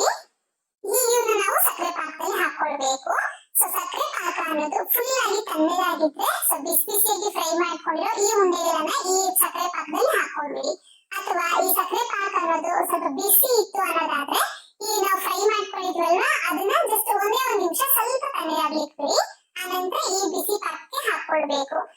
ಸಿಂಪಲ್ ಆಗಿ ಹೇಳ್ಬೇಕು ಅಂತಂದ್ರೆ ಈ ಪಾಕ ಅನ್ನೋದು ಬಿಸಿ ಇದ್ರೆ ನಾವು ಫ್ರೈ ಮಾಡ್ಕೊಂಡಿರೋ ಉಂಡೆ ಬಂದ್ಬಿಟ್ಟು ತಣ್ಣಗಿರ್ಬೇಕು, ಅಥವಾ ಪಾಕ ತಣ್ಣಗಿದ್ರೆ ಈ ಉಂಡೆ ಅನ್ನೋದು ಬಿಸಿ ಇರ್ಬೇಕು. ಸೊ ಇದನ್ನ ಮ್ಯಾನೇಜ್ ಮಾಡ್ಕೊಳ್ಳಿ, ತುಂಬಾ ಚೆನ್ನಾಗಾಗತ್ತೆ. ನೆಕ್ಸ್ಟ್ ಬ್ಯಾಚ್ ಫ್ರೈ ಮಾಡ್ಕೊಳ್ಳೋಕ್ ಮುಂಚೆ ಎಣ್ಣೆನ ಚೆನ್ನಾಗಿ ಒಂದ್ಸತಿ ಮಿಕ್ಸ್ ಮಾಡ್ಕೊಳ್ಳಿ. ಹಾಗೆ ಗ್ಯಾಸ್ ನ ನಾವು ಆಫ್ ಮಾಡಿ ಇಟ್ಕೊಂಡಿರ್ಬೇಕು. ನಾವು ಫಸ್ಟ್ ಬ್ಯಾಚ್ ಫ್ರೈ ಮಾಡಿ ಇಟ್ಕೊಳ್ತೀವಲ್ವಾ, ಹಾಗೆ ಗ್ಯಾಸ್ ನ ಆಫ್ ಮಾಡಿರ್ಬೇಕು. ಆನಂತರ ಈಗ ನೆಕ್ಸ್ಟ್ ಬ್ಯಾಚ್ ಫ್ರೈ ಮಾಡೋಕ್ ಮುಂಚೆ ಗ್ಯಾಸ್ ನ ಆನ್ ಮಾಡ್ಕೊಂಡು ಸಿಮ್ ನಲ್ಲಿ ಇಟ್ಕೊಂಡ್ಬಿಡಿ. ಆನಂತರ ಸೇಮ್ ಅದೇ ವಿಧಾನದಲ್ಲಿ ನಾವು ಹಾಕಿ ಫ್ರೈ ಮಾಡ್ಕೊಳ್ಬೇಕಾಗತ್ತೆ. ಎಣ್ಣೆ ಬಿಸಿ ಜಾಸ್ತಿ ಇದೆ ಅಂತ ತುಂಬಾನೇ ವರ್ಸ್ಟ್ ಆಗಿ ಬರುತ್ತೆ, ಚೆನ್ನಾಗಿ ಬರೋದಿಲ್ಲ. ಸೊ ಬೇಯೋದಿಲ್ಲ ಒಳಗಡೆ. ಇದೇ ಸ್ಟೆಪ್ಸ್ ನ ಫಾಲೋ ಮಾಡಿ ತುಂಬಾ ಚೆನ್ನಾಗಿ ಬರುತ್ತೆ. ಈ ತರ ನೆಕ್ಸ್ಟ್ ಬ್ಯಾಚ್ ಫ್ರೈ ಮಾಡ್ಕೊಂಡ್ಬಿಟ್ಟು ಇದೇ ಸಕ್ಕರೆ ಪಾಕದಲ್ಲಿ ಹಾಕೊಳ್ತಾ ಇದೀನಿ. ಸೊ ಇದು ತಣ್ಣಗಿತ್ತು, ಹಾಗಾಗಿ ನಾನು ಬಿಸಿ ಬಿಸಿ ಈ ಉಂಡೆಗಳನ್ನ ಇದಕ್ಕೆ ಹಾಕೊಳ್ತಾ ಇದೀನಿ. ಸೇಮ್ ಇದೇ ವಿಧಾನದಲ್ಲಿ ಎಲ್ಲಾನು ಸಹ ಮಾಡಿ ಇದೇ ಪಾಕಕ್ಕೆ ಹಾಕೊಂಡ್ಬಿಟ್ಟು ಪ್ಲೇಟ್ ನ ಮುಚ್ಚಿ 20 ರಿಂದ 30 ನಿಮಿಷ ಬಿಟ್ಟರೆ ಸಾಕು. ಕಂಪ್ಲೀಟ್ ಆಗಿ ನೆಂದೋಗ್ಬಿಟ್ಟಿರತ್ತೆ. ಅಥವಾ ಸಕ್ಕರೆ ಪಾಕನ ಚೆನ್ನಾಗಿ ಅಬ್ಸರ್ವ್ ಆಗೋ ತನಕ ಹಾಗೆ ಬಿಟ್ಬಿಡಿ. ಸೊ ನಾನಿಲ್ಲಿ ಕರೆಕ್ಟ್ ಆಗಿ ಒಂದು 20 ನಿಮಿಷ ಬಿಟ್ಟಿದ್ದೀನಿ ಅಷ್ಟೇ. ಆನಂತರ ನೀವು ನೋಡ್ಬೋದು ಎಷ್ಟು ಸೂಪರ್ ಆಗಿ ನಮ್ಗೆ ಜಾಮೂನ್ ಅನ್ನೋದು ರೆಡಿ ಆಗಿದೆ ಅಂತ ಅಂದ್ಬಿಟ್ಟು. ನೋಡಿದ್ರಲ್ವಾ ಎಷ್ಟು ಪರ್ಫೆಕ್ಟ್ ಆಗಿ ನಮ್ಗೆ ಜಾಮೂನ್ ಅಂತೂ ರೆಡಿ ಆಗಿದೆ ಅಂತ. ಈಗ ಕೊನೆಯದಾಗಿ ನಾವಿಲ್ಲಿ ಮೈಸೂರು ಪಾಕ್ ರೆಸಿಪಿ ನೋಡೋಣ. ಸೊ ಫಸ್ಟ್ ಆಗಿ ಯಾವ್ದಾದ್ರು ಒಂದು ಕಪ್ ತಗೊಂಡು ಅದರಲ್ಲಿ ಎಲ್ಲಾನು ಸಹ ಮೆಜರ್ ಮಾಡ್ಕೊಳ್ಳಿ. ಈ ತರ ಕೆಳಗಡೆ ಬೇಸ್ ಹಾಗೇನೆ ಮೇಲ್ಗಡೆ ಟಾಪ್ ಅನ್ನೋದು ಕಪ್ಪು ಈಕ್ವಲ್ ಆಗಿರಬೇಕು. ಸೊ ಈ ರೀತಿ ನಾನು ಕಡಲೆ ಹಿಟ್ಟನ್ನ ಸ್ಪೂನ್ ನಲ್ಲಿ ಹಾಕೊಂಡಿದ್ದೀನಿ, ಜಾಸ್ತಿ ಪ್ರೆಸ್ ಮಾಡಿಲ್ಲ. ಸೊ ಈ ತರ ನಾನು 1.5 ಕಪ್ ನಷ್ಟು ಕಡಲೆ ಹಿಟ್ಟನ್ನ ಈ ರೀತಿ ಒಂದು ಸಿವರ್ಗೆ ಹಾಕೊಂಡಿದ್ದೀನಿ. ಸೊ ನಾನಿಲ್ಲಿ ಪ್ಯಾಕೆಟ್ ಕಡಲೆ ಹಿಟ್ಟನ್ನ ಉಪಯೋಗಿಸ್ಕೊಳ್ತಾ ಇದ್ದೀನಿ. ಆದಷ್ಟು ಫ್ರೆಶ್ ಆಗಿರೋ ಕಡಲೆ ಹಿಟ್ಟನ್ನ ಉಪಯೋಗಿಸ್ಕೊಳ್ಬೇಕು. ಸೊ ಹೀಗಿದನ್ನ ಈ ರೀತಿ ಚೆನ್ನಾಗಿ ಜರ್ಡಿ ಮಾಡ್ಕೊಂಡ್ಬಿಡ್ಬೇಕು. ಹೀಗೆ ಈ ಕಡಲೆ ಹಿಟ್ಟನ್ನ ಎತ್ಕೊಂಡು ಒಂದು ದೊಡ್ಡ ಮಿಕ್ಸಿಂಗ್ ಬೌಲ್ಗೆ ಹಾಕಿ ಪಕ್ಕಕ್ಕೆ ಇಟ್ಕೊಳ್ಳಿ. ಈಗ ಮತ್ತೆ ಅದೇ ಕಪ್ ಅಳತೆಯಲ್ಲಿ ಒಂದು ಬೌಲಿಗೆ 1 ಕಪ್ ಆಗುವಷ್ಟು ಎಣ್ಣೆನ ಹಾಕೊಳ್ಳಿ. ಸೊ ನಾರ್ಮಲ್ ಆಗಿ ಗೋಲ್ಡ್ ವಿನ್ನರ್ ಅಂತ ಬರುತ್ತಲ್ವಾ, ಸೊ ಅದೇ ಆಯಿಲ್ ನ ಹಾಕೊಳ್ಳಿ. ಅದೇ ತರನೇ 1.5 ಕಪ್ ಆಗುವಷ್ಟು ತುಪ್ಪನ ಹಾಕೊಳ್ಬೇಕಾಗತ್ತೆ. ಸೊ ಬರೀ ತುಪ್ಪದಲ್ಲಿ ಮಾಡಿದ್ರೆ ತುಂಬಾ ಎಗುರೊಡೆದಂಗ ಆಗುತ್ತೆ. ಸೊ ಅದಕ್ಕೋಸ್ಕರ ಸ್ವಲ್ಪ ಎಣ್ಣೆ ಮಿಕ್ಸ್ ಮಾಡ್ಕೊಳ್ಳಿ, ಚೆನ್ನಾಗಿರುತ್ತೆ. ಸೊ ಈ ರೀತಿ ಎಣ್ಣೆ ಹಾಗೇನೆ ತುಪ್ಪ ಎರಡನ್ನೂ ಸಹ ಚೆನ್ನಾಗಿ ಮಿಕ್ಸ್ ಮಾಡಿ ಇದನ್ನ ಒಂದು ಪಕ್ಕಕ್ಕೆ ಇಟ್ಕೊಳ್ಳಿ. ಸೊ ಈಗ ಈ ತುಪ್ಪನ ಒಂದ್ ಸ್ವಲ್ಪ ಎತ್ಕೊಂಡು ಈ ಕಡಲೆ ಹಿಟ್ಟಿಗೆ ಹಾಕೊಂತ ಚೆನ್ನಾಗಿ ಮಿಕ್ಸ್ ಮಾಡ್ಕೊಳ್ಬೇಕು. ಜಾಸ್ತಿ ಹಾಕೊಳ್ಳೋದಕ್ಕೆ ಹೋಗ್ಬೇಡಿ. ಈ ರೀತಿ ಒಂದ್ ಸ್ವಲ್ಪ ಈ ಎಣ್ಣೆ ಹಾಗೆ ತುಪ್ಪ ಮಿಕ್ಸ್ ಮಾಡಿದ್ವಲ್ಲ ಅದನ್ನ ಒಂಚೂರು ಹಾಕೊಂಡು ಮಿಕ್ಸ್ ಮಾಡ್ಕೊಳ್ಬೇಕು. ಸೊ ನನ್ಗೆ ಇಲ್ಲಿ ಈ ಸೌಟ್ ಅಳತೆಯಲ್ಲಿ 3 ಸೌಟ್ ಆಗುವಷ್ಟು ನಾನು ಎಣ್ಣೆ ಮತ್ತೆ ತುಪ್ಪ ಮಿಶ್ರಣನ ಹಾಕೊಂಡು ಚೆನ್ನಾಗಿ ಮಿಕ್ಸ್ ಮಾಡ್ಕೊಂಡಿದ್ದೀನಿ. ಸೊ ನೋಡ್ಬೋದು ಈ ಕನ್ಸಿಸ್ಟೆನ್ಸಿ ಬರೋ ತನಕ ಚೆನ್ನಾಗಿ ಈ ಆಯಿಲ್ ನ ಹಾಕೊಂಡು ಮಿಕ್ಸ್ ಮಾಡ್ಕೊಳ್ಳಿ. ಸೊ ಗಂಟಿಲ್ದಂಗೆ ಚೆನ್ನಾಗಿ ಮಿಕ್ಸ್ ಮಾಡ್ಬಿಟ್ಟು ಇದನ್ನ ಒಂದು ಪಕ್ಕಕ್ಕೆ ಇಟ್ಕೊಳ್ಬೇಕು.